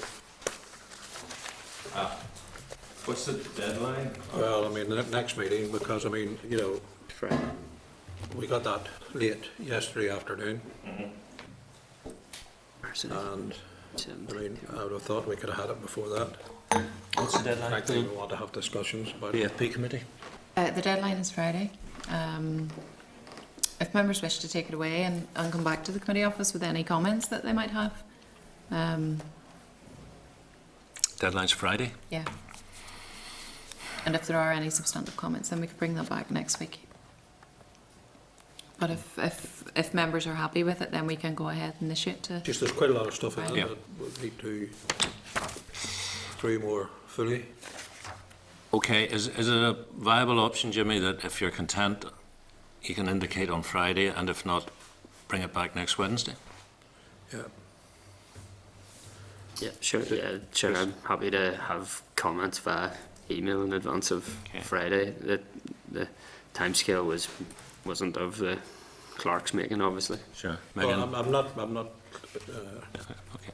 notice person on the, you know, Appreciate that. because you only got some of the information probably Yeah. at short notice. But I think we would like to Yeah, I have think a that's look at it. Probably quite happy to come back by Friday as well.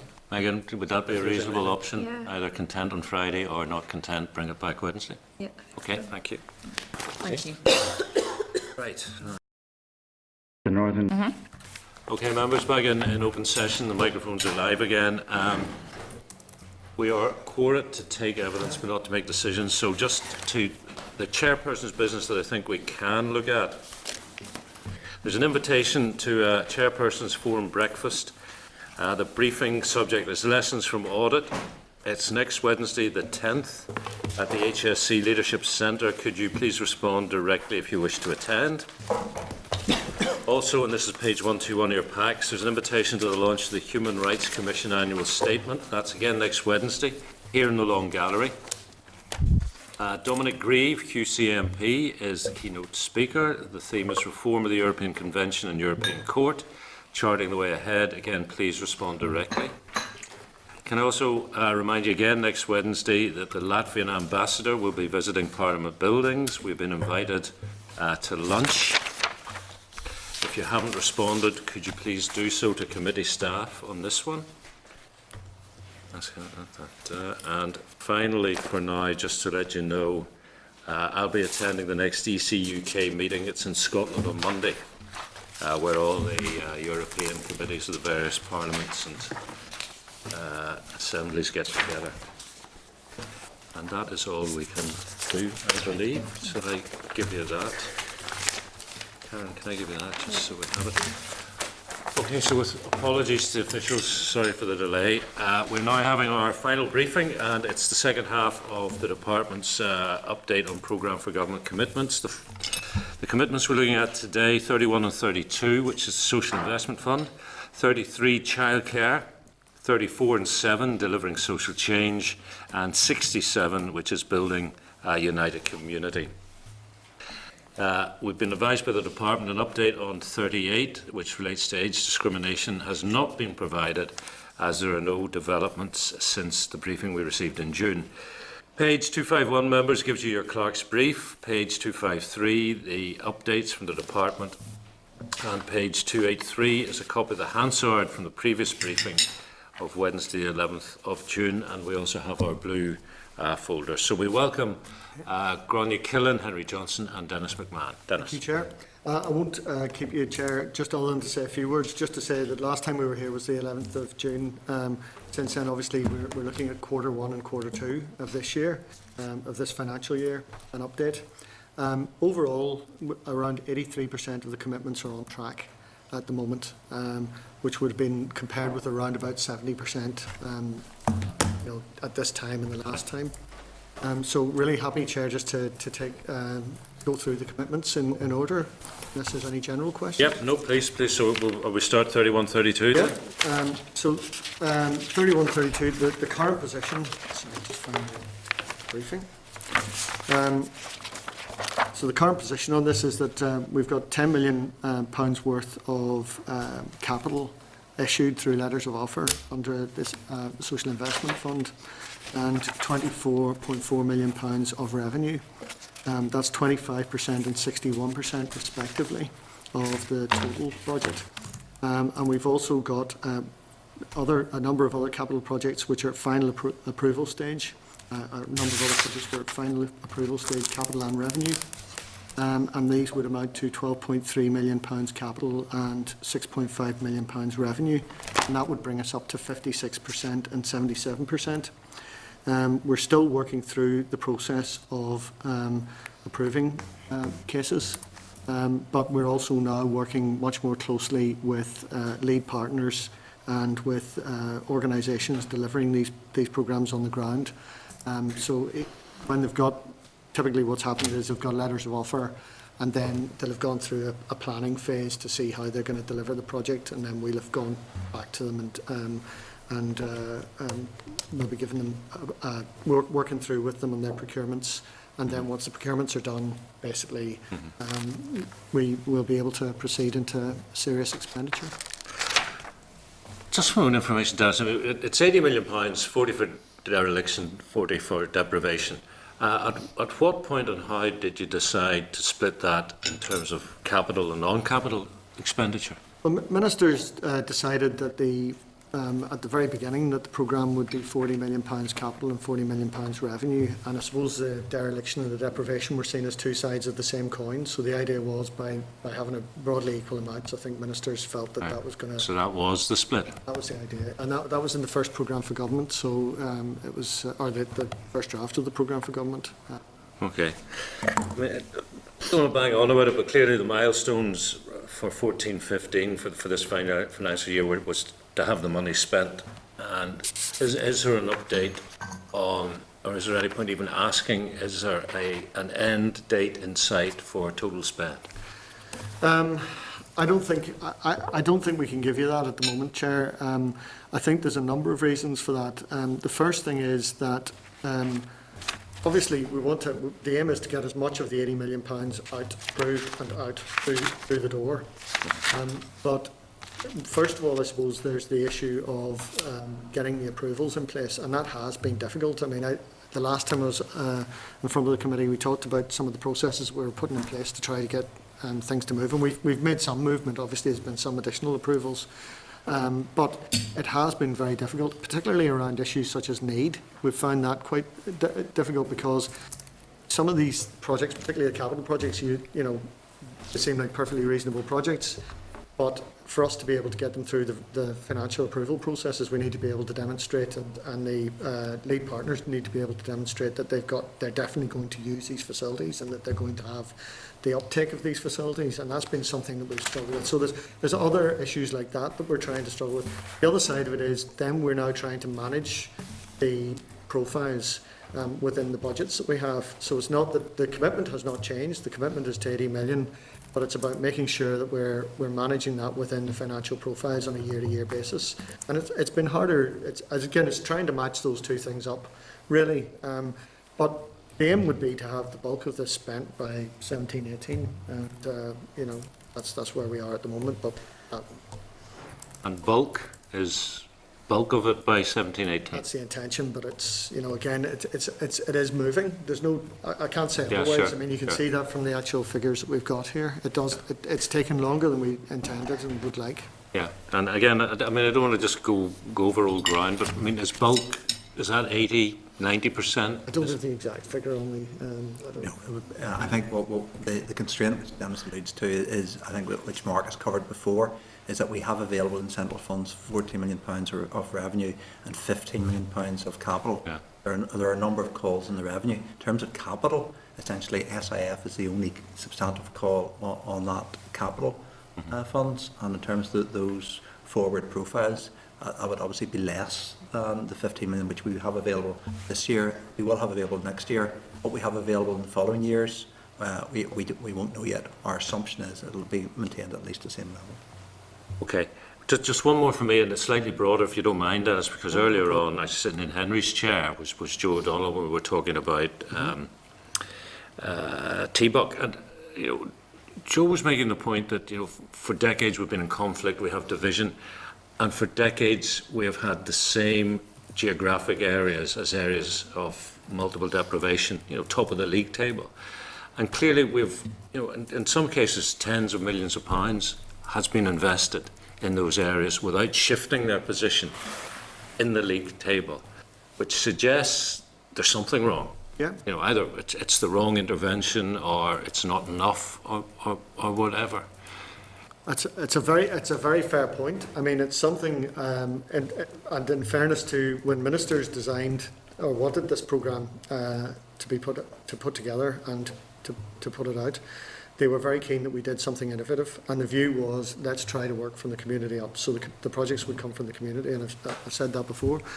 But I think there is a real issue about this, and in fairness, it's not unique to Northern Ireland. I mean, interestingly, the European platform, the anti-poverty platform, met just the week before last, and one of the big conclusions coming out of that was that an awful lot of the interventions that governments across the world have tried have been about programmes and projects and so on.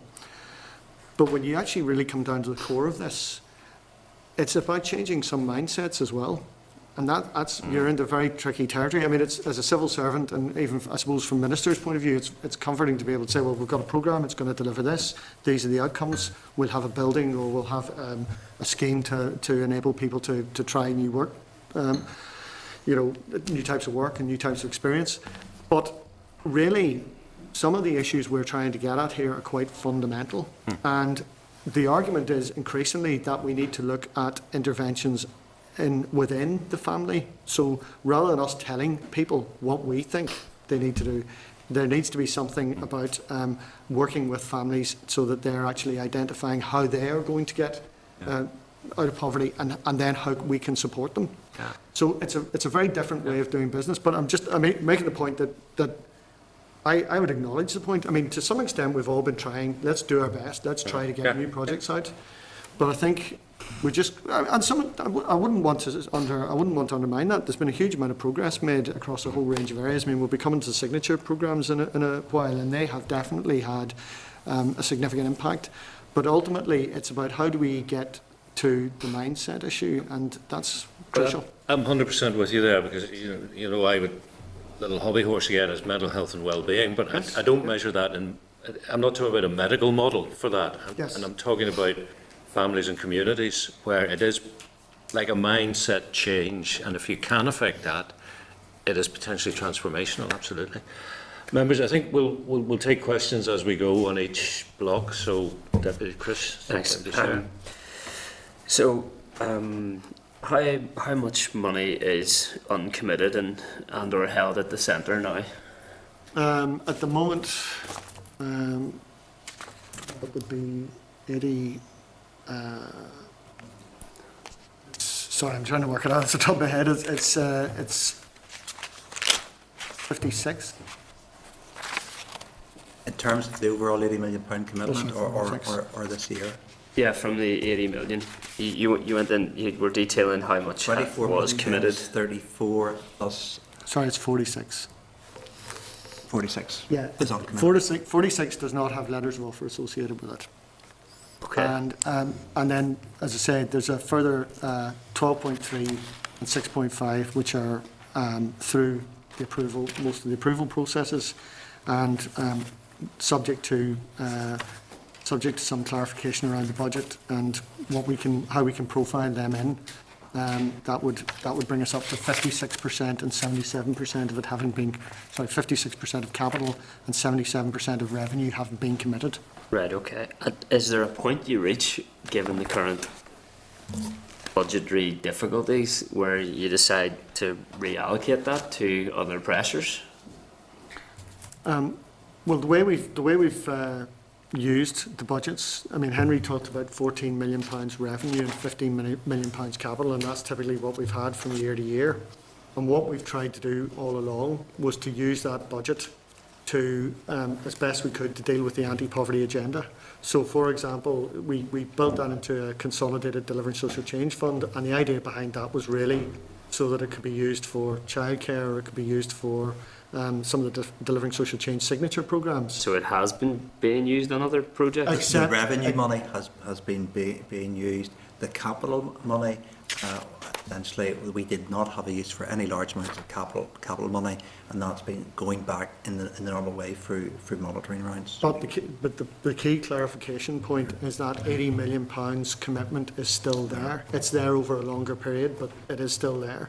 So what I'm saying is that ministers have been using the resources, the central funds, bringing them together and saying, okay, we're going to spend more than the 80 million over the longer term. 80 million will be going into SIF, and additional money that we get up front will be using that for other purposes. And that's what how do we track what's being spent then? So you're saying that there was £80 million because it wasn't being used for social investment fund, it was being used for other things, but the 80 million stayed the same? There was a commitment to £80 million. There wasn't a single £80 million budget in 1 year, because obviously we couldn't carry that over. Yeah, it was over 4 years. It was over 4 years. Right. So what ministers said was, we're still committed to £80 million, but we're committed to it over a longer period. And what they're saying is, we will also then use any unallocated money in the earlier years, because we're still getting a £14 million revenue commitment each year, and we're getting a £15 million capital budget each year. So any of that resource that we can use for anti-poverty measures... Which is more than £80 million over 4 years? Yeah? Yes, yeah. So what way is that documented if it's meant to be 80 million? Well, how do we track that? Is it really credible to say the bulk of it will be spent by 17-18? If an arm's length body or a community and voluntary sector organisation tells you how their response to how they're going to spend something is, yeah, we hope to get it spent by X date, do they get the money? But we don't have the money. We do have forward profiles in terms of what we think we'll be putting out in terms of those 2 tranches of programmes. We have the first tranche, which are letters of offer out for capital and revenue projects. Those projects are working through, some have made to tender. We have profiles of when we think they'll incur that expenditure. The second tranche, the ones that are ready to go out the door but have not yet resulted in letters of offer, again, we know what the likely profile of that is. The third tranche is really remaining projects which have not yet had internal approvals and where there's work still required, particularly things like some of the capital cluster projects. We're working through the detail in terms of creating more more detailed business cases and investigating some of the issues that have been exposed by other projects, such as treatment of VAT, who's actually going to be the lead partner. There's issues over ownership of some of the premises, access to some of the land, availability of co-funders. So there's quite a lot of detailed work going on in that, around that third tranche, and that some of that's been flagged up by work in terms of really getting operationalising essentially the projects which have been approved to date. Okay, that's grand. I need to declare an interest as a member of the East Belfast Social Investment Fund Area Steering Group as well. Thank you. Okay, as we move on to 33 childcare, let me just go back to the milestones for SIF, and looking at financial year 14-15, which is this one, milestones to have achieved the 80 million of programme expenditure and to have evaluated the impact of expenditure. That is not met, no matter what percentages you throw at us, Dennis. Now we go on to 33. Milestones for the first year of this CSR for 12-13, develop and begin to implement a childcare strategy. Milestone for this financial year 14-15, achieve the remaining expenditure and the key milestones in the strategy and evaluate the strategy. You're not going to evaluate the strategy, are you? Well, I mean, there isn't one. No, in terms of the overall commitment, we'll meet the commitment, but in terms of the milestones, clearly, well, publish and implement a childcare strategy. I suppose well, will you? Yes. Well, yes, we're the milestones should. No, we will feel the milestones. I think it's important to distinguish between the commitment and the milestones. I mean, the commitment we'll meet, the milestones we won't meet. Well, why are the milestones there? Why were they put in? Well, the milestones, in fairness, are there to support the delivery of the commitment. But as a measure of the delivery of the commitment. I mean, I'm just to say, Chair. I mean, I'm not at all quibbling about the fact that we're not meeting the milestones. But I suppose in terms of the milestones originally were put in place to try to show how we intended to progress the commitment. But you said at the beginning something like 80-something% of the commitment was met. Sorry, well, when Dennis was talking about the commitments, he was talking about PSG and around all 82 commitments, not these ones. Right. Oh, overall, okay. Yeah. So is OFMDFM particularly bad then, Henry? I think we've got we've covered before some of the challenges around ours, like 38. We're not talking about today. Mark will have alluded to some of the others where there's been some challenges as well. Okay, well, I suppose the bottom line is I don't think anybody on any side of the table disagrees with the notion that affordable childcare or the lack thereof is holding people back from being economically active and productive and helping to rebalance the economy, which is supposed to be the core of the business. So, so where are we, Dennis, I suppose, is the question. Well, I suppose there's it would be worth saying, I suppose, that originally the Bright Start document was being drafted as, to inform a strategy or to develop into a strategy. And the view from stakeholders was that we needed to take more time over this, that stakeholders were content that certainly what ministers were saying was good about taking action. They liked the idea of us developing a grant scheme, although as the committee will know previously there were some queries and questions about the grant scheme and how it would operate and ensuring that we weren't damaging the existing childcare sector. So, the Bright Start document really was very much action focused. We have focused on the actions in that. The grant scheme is going through the process at the moment. We've had 77 funding applications which met all of the selection criteria. The idea is that these should be getting, in the very near future, these should be getting letters of offer out. You now have had the letters, except for one where there's some outstanding queries. So that's where we are with that. There's also been some good work by other departments, such as, for example, Dell have done a lot of good work around making sure that they're providing support for the childcare workforce and development and development opportunities. And we've done some work with DRD and DARD to look at what options there are for improving rural childcare over and above the grant scheme, which will have an impact in itself. I think in terms of the strategy then, we have had 2 sessions, actually we've had a lot of engagement with stakeholders. We've used a co-design approach, which meant that we went out and we've had a lot of one-to-one interviews with stakeholders. We've then had 2 workshops, one which we've referred to on the 3rd of October and a subsequent one on the 25th of November. And really the first one was about saying, right, what are your ideas in terms of the bigger picture and where we want to go? Because you can only take a grant scheme will be important in its own right, but the reform of childcare will probably need to go to involve other measures well beyond that. So we've had a lot of good engagement with stakeholders, very positive. And the second session, we then tested some of the ideas that they'd given us. So that now then has been worked up into a draft strategy. The aim is to start to even have that for our programme board. It's next week, Henry, isn't it? I think that we've issued a draft for that programme board, and they'll be meeting next week to discuss that draft, and that reflects again some of the results of the one-to-one processes. It also reflects some of the themes and ideas that came out of those 2 very good workshop sessions we held with stakeholders. Okay. I'm not again saying that you're having good engagement with stakeholders. The fact remains it's 2 years behind schedule in terms of the milestones, and I've no doubt there will be people who think that's deeply regrettable because they're the ones who can't get into work because of the lack of childcare. Chris. Thank you, Chair.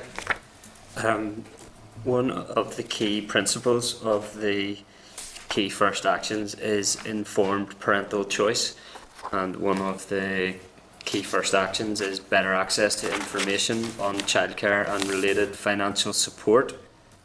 Number 8 is develop a social media application to provide better search functionality. Right. And number 10 is an awareness-raising campaign and associated practical advice for the 2 forms of financial assistance currently available through the tax and benefit system to help parents with the affordability of childcare.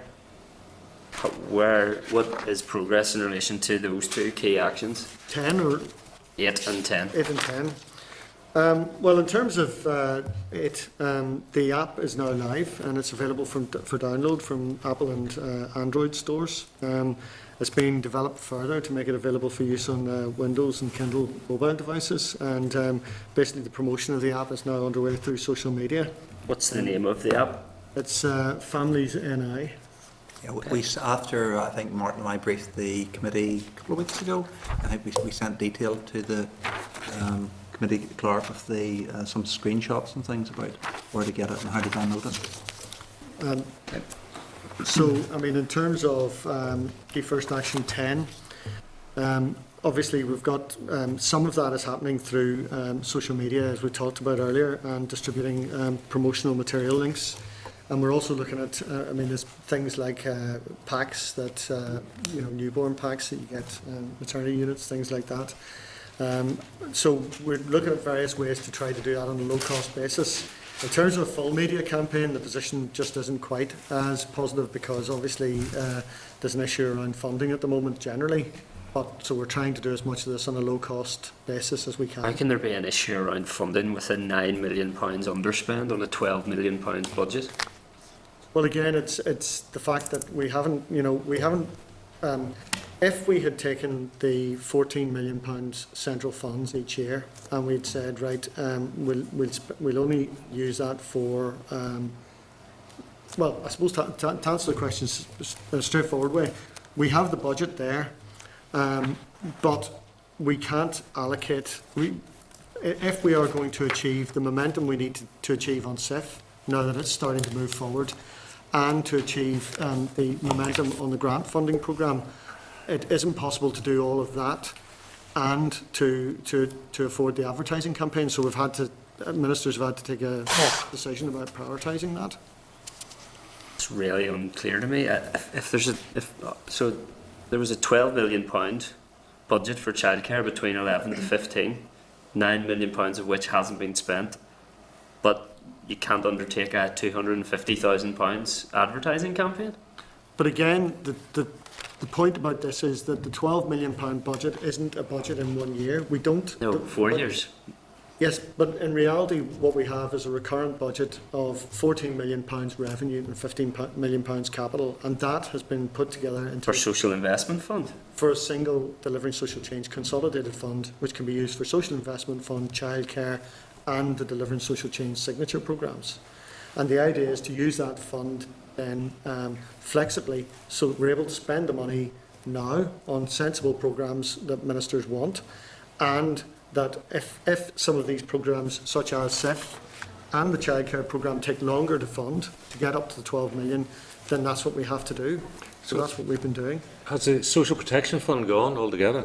The Social Protection Fund was basically consolidated into Delivering Social Change. And in other words, the aims of the Social Protection Fund were met through doing the Delivering Social Change. What were the aims of the Protection Fund, Social Protection Fund? So the idea of the Social Protection Fund was to basically to alleviate hardship and to deal with longer term issues around deprivation. Did it include like winter heating payments? Yes, and we did actually. That was 1 year we did that. Ministers did make a decision about that. There was an evaluation of that. It wasn't the best value for money, and ministers felt that there was a better way to get impact out of the resources that we have. So it hasn't been simply subsumed into DSC. It has morphed. I think the aims of it were subsumed in the DSC. The money for the Social Protection Fund was made available by DFP on a 1 year only basis. From memory, I think it was about £26 million that year. Most of it, as you say, went out in small grants which were meant to ameliorate the effects of winter fuel payments. There was also payments that were made to cancer sufferers via the DHSS. Sure. So now it's all in DSC, and there's a lump of money for capital and a lump of money for resource, and all the various programmes now compete for that money. Historical Institution Abuse Inquiry takes 5 million? No, it's separate. It's separate? It's a separate pot. Victims? Separate. Okay, so who's competing within DSC again? So within DSC, it's Delivering Social Change signature programmes, it's childcare, it's the Social Investment Fund primarily. And there's some other additional projects such as the Play and Leisure, which we're looking at. Right. And looking forward, there'll be the Atlantic programme. Yes, the Atlantic Philanthropies programme as well. Under DSC? Yep. Yes. So if we go on to commitments 34 and 37, which is... Just to say, sorry, Chair, it might be helpful just to say by way of context. I mean, the idea behind that was that people had criticised us for being too inflexible in the past and not trying to deal with poverty. Sure. And that was the idea. Ministers wanted to make sure that we had a flexible way of dealing with the issues and not handing the money back each year. Yeah, and I'm with that. I believe sometimes the silos and the pots of money actually mitigate against doing the right thing sometimes, because the process then gets in the way. Sure, Chris. Okay, setting the pretty confusing setup of it aside, how can ministers decide that a fairly modest investment in an advertising campaign that is going to raise parents' awareness of on average £1,000 additional finance per year in relation to childcare not be a priority in that scheme? Well, I think again, it's a matter of looking at what that would impact on. So this year there was a I'm not sure what the budget is for the grant programme. It's something like 600,000. Right?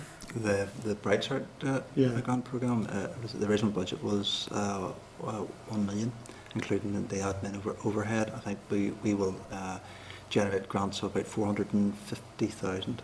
But the point being that if ministers were to take a decision to move that to use that, then they have to decide what else they want to slow down. And I suppose all of the things that are being funded through that resource are... Where does that leave people who thought they were voting in favour of a budget that had £12 million allocated for childcare? Well, they're still... there still is £12 million allocated for childcare, in the sense that ministers fully intend to spend £12 million on childcare. I get it, Dennis, but Chris and I could become ministers and say we're going to commit to spend £2 billion on childcare between now and the year 3000. Now, just go back, DSC, you're saying it doesn't include the Victims and Survivors Service budget, doesn't include the Historical Institutional Abuse budget, but I'm reading now commitments 34 and 35, which is deliver a range of measures to tackle poverty and social exclusion through the Delivery Social Change Delivery Framework. The framework will include key actions to develop an integrated policy framework to tackle multi-generational poverty, a new Victims and Survivors Service, a review of historical institutional abuse. But so the service and the abuse inquiry are in DSC, but the budgets aren't. But I think it's important to say that the idea, again, it's worth maybe having a look back at why Delivering Social Change was created. Prior to this, we had a lot of different strategies, and again, you've made the point about fragmentation. Yeah.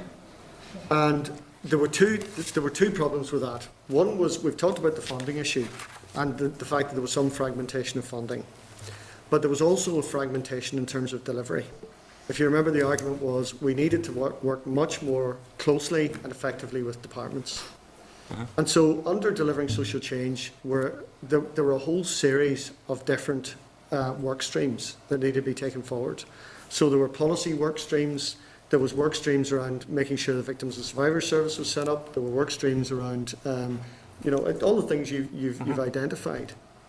And the idea was each of those would be taken forward through a proper programme management structure, which is what we've done. So each one of those areas has had, now some of those structures have changed over time, as for example the Victims and Survivors Service changed over time and there was a need to move to different types of programme arrangements. But in every case we've used programme management approaches. So that's why we've included those in the plan.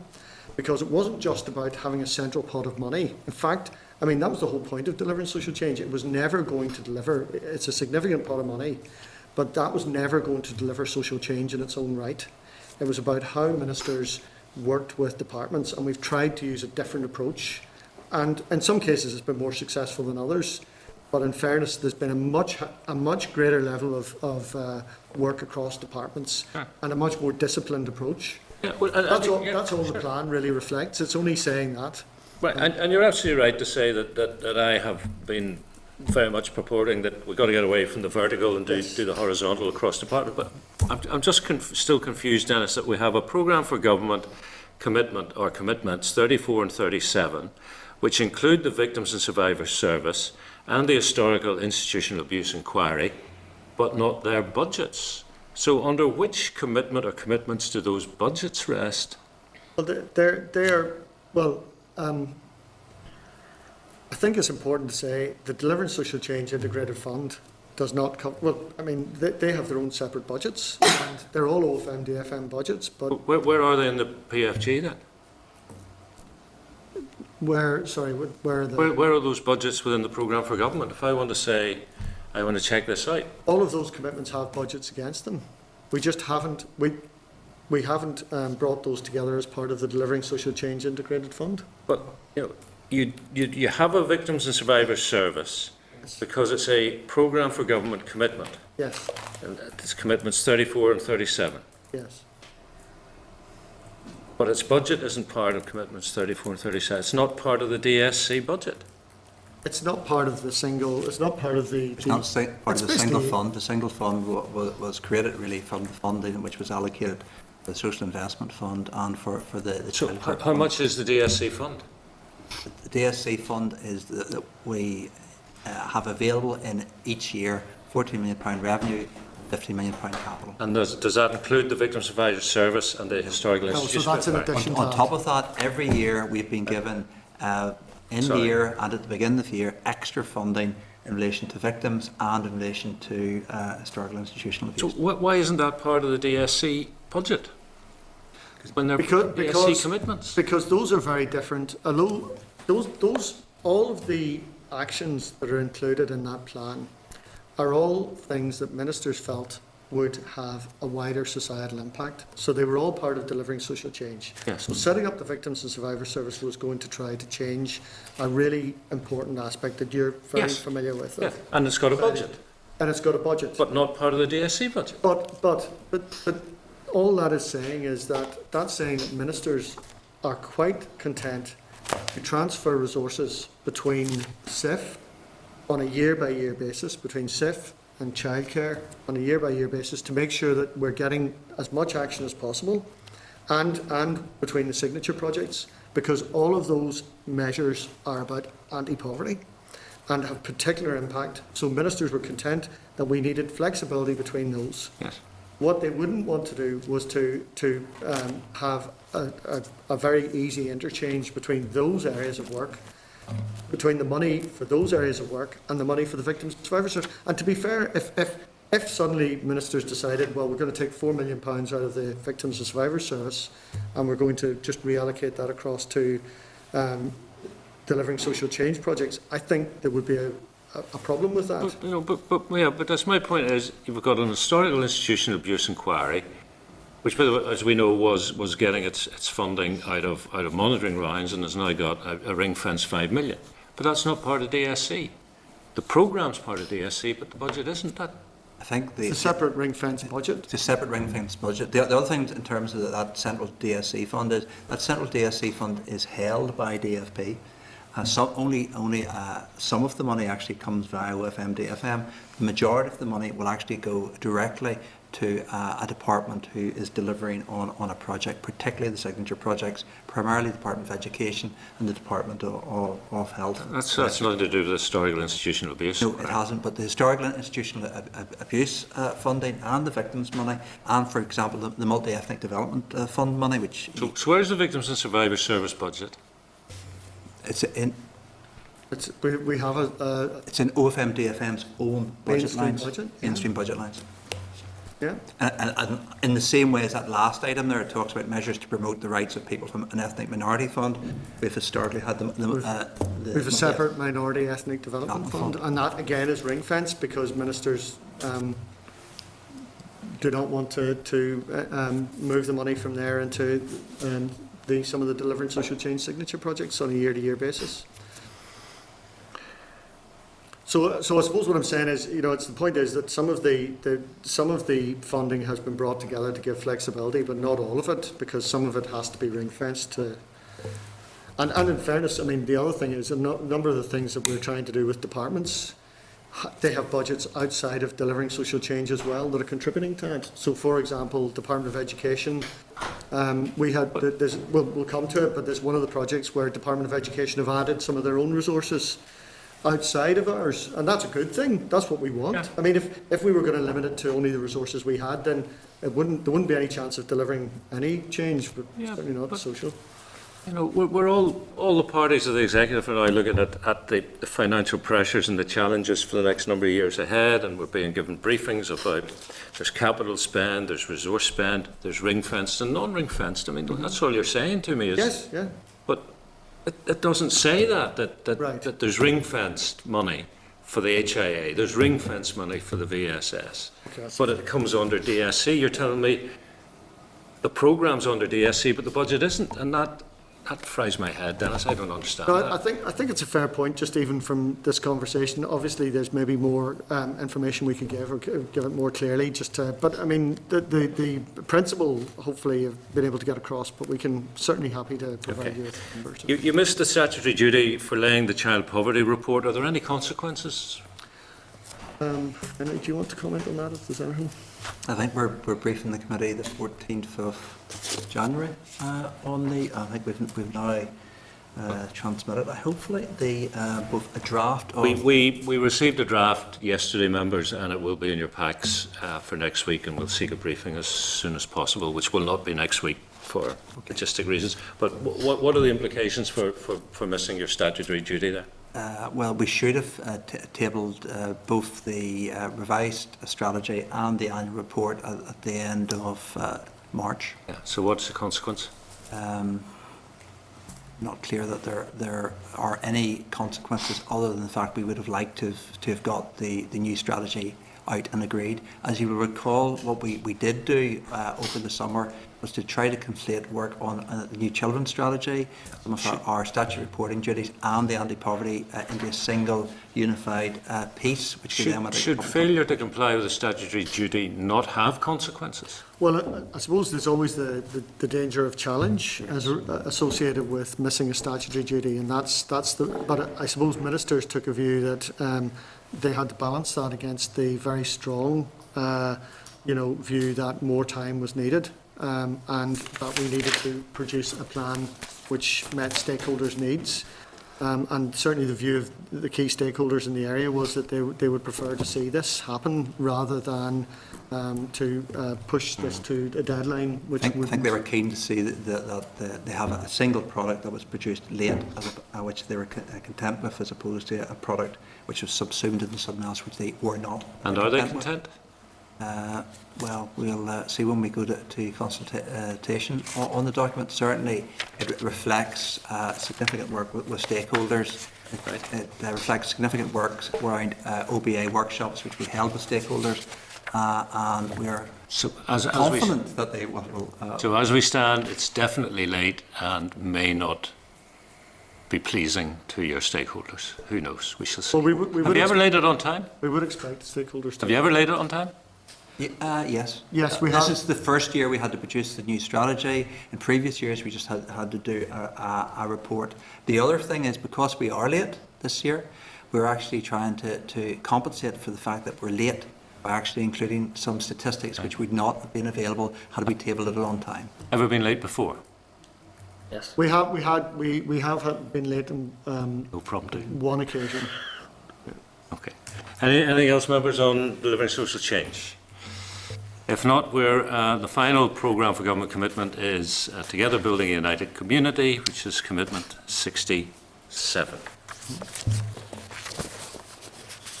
Can you explain to us, Dennis, the budget in this case? Because there is no budget line as such. No, there are some existing budgets that are obviously being used, both within OFMDFM and within other departments. And then in addition to that, we are bidding for resources as the plans have been worked up now, and we're bidding for resources to support those plans and to ensure that this work happens.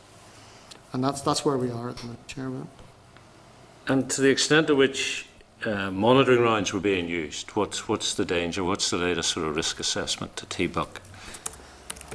Well, obviously resources are very tight at the moment, and there are some difficult decisions being taken, but ministers have consistently supported TBUC and have ensured that key commitments have been met.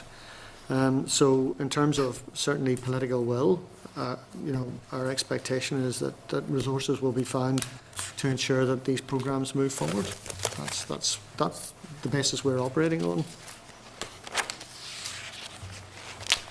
I mean, certainly 5.4 million was found in the June monitoring round, which was quite a significant achievement in the midst of a very tight monitoring round. So we're using that as a basis for our expectations for moving forward. Mm-hmm. And obviously there's not insignificant good relations funding going out through Community Relations Council and others. Yeah, and we heard from CRC and others earlier today. I think one of the requests, let me put it that way, from practitioners was for more by way of action plans. Can you update us in terms of action plans across all the headline actions? Yeah, well, the second meeting of the ministerial panel was on the 2nd of October, and at that, all of the senior responsible owners from across departments presented on the action plans and on the headline actions. I suppose there's a number of different elements that are probably worth talking about. The pilot to test elements of the United Youth Programme has been completed, and there's continuing engagement with Dell to get the full programme worked up. And subject to resources, we're hopeful that that can move ahead very, very soon. Although there are, I have to be open, I mean, there are issues about making sure that we secure the resources for that, particularly given some of the other pressures that Dell has. DCAL has engaged with key stakeholders to finalise their design proposal for a pilot youth sports programme. We've got DE have agreed the body scheme can be run through the Community Relations Equality and Diversity Interboard. We've 4 sites for the new shared neighbourhoods, one very close to completion, one urban village concept. We've at the minute, actually today, we had a meeting with key stakeholders around the Newtonards Road urban village, and there's been a lot of engagement around Colin Glen, which is the other one, announced to date. And OFMDFM had provided funding for 125 summer interventions, which again we're aiming to build on through further co-design work. And then in terms of interface barriers, obviously there's been a number of well-publicised successes around that, but 59, the work has reduced the number from 59 to 53, and that's thanks to the good work of Department of Justice and other stakeholders. So there is work underway, and you know, I'm sorry, I probably missed out on DE, the shared education campuses. A second call for applications issued on the 1st of October, and 3 campuses have been selected. So there's a lot. In fairness, there's a lot of work has gone on, but I mean, I would accept the point that it is a very difficult, time in terms of finances, and we are going to have to try to work very cleverly to make sure that we're making the best use of existing resources for all of these. Okay, I'll come back to the resources in a minute, but are you surprised? Would you be? I'm not sure whether you heard this, but would you be surprised to hear the Chief Executive of the Community Relations Council told us earlier that she had no knowledge of or interaction with the ministerial panel's work? No, but I wouldn't be surprised by that, because the CRC are not currently on the membership of the ministerial panel, and said that we have been engaging very closely with CRC. In fact, met with them as recently as Monday. So we're working closely with both with the chair and with the chief executive. Would you be surprised that Sylvia Gordon, Director of Groundwork NI, told us that the frustration she sensed on the ground was a lack of strategic vision from Stormont? Well, in a briefing about TBUC, and so clearly TBUC to her is not strategic vision? Well, obviously different people have different views about TBUC. It was produced after a lot of political discussions and negotiations, and I suppose different people will have different views about how much that vision agrees with their vision. Would you be surprised that Joe O'Donnell, the Director of Belfast Interface Partnership, who says he represents 50-odd organisations, was unaware that there's no budget line for Together Building a United Community? Well, there are budgets for the various projects. There are existing budgets and there are additional budgets. Ministers have, as I said earlier, identified additional budgets. So it's not that there's no budget for this. The idea that there's a single budget sitting at the centre, I wouldn't expect them to be aware of or unaware of that, because that's to some extent it's about whether or not the budget is there. It doesn't matter, I would have thought, to stakeholders whether, how that budget is accounted for at the centre in terms of accounting terms. I think it's a question of communication and clarity. Sometimes I think you've got a guy in your budgetary department called Tommy Cooper. Cup, ball, cup. Chris. In relation to the ministerial panel, so between the publication of the strategy in May 2013 and December 2014, the ministerial panel has met twice. Is that right? Yes, that's correct. Okay. Should it not have been meeting more than that if this is a priority issue? Well, obviously, it's a matter for ministers' diaries and you know, we're talking about a very good representation at those ministerial panels. You know, clearly ministers would want to give more attention to it and do give a lot of attention to it. It's a major commitment to get all of those ministers together like that. But obviously diaries are always under pressure. Who is on the ministerial panel? What's the membership of it?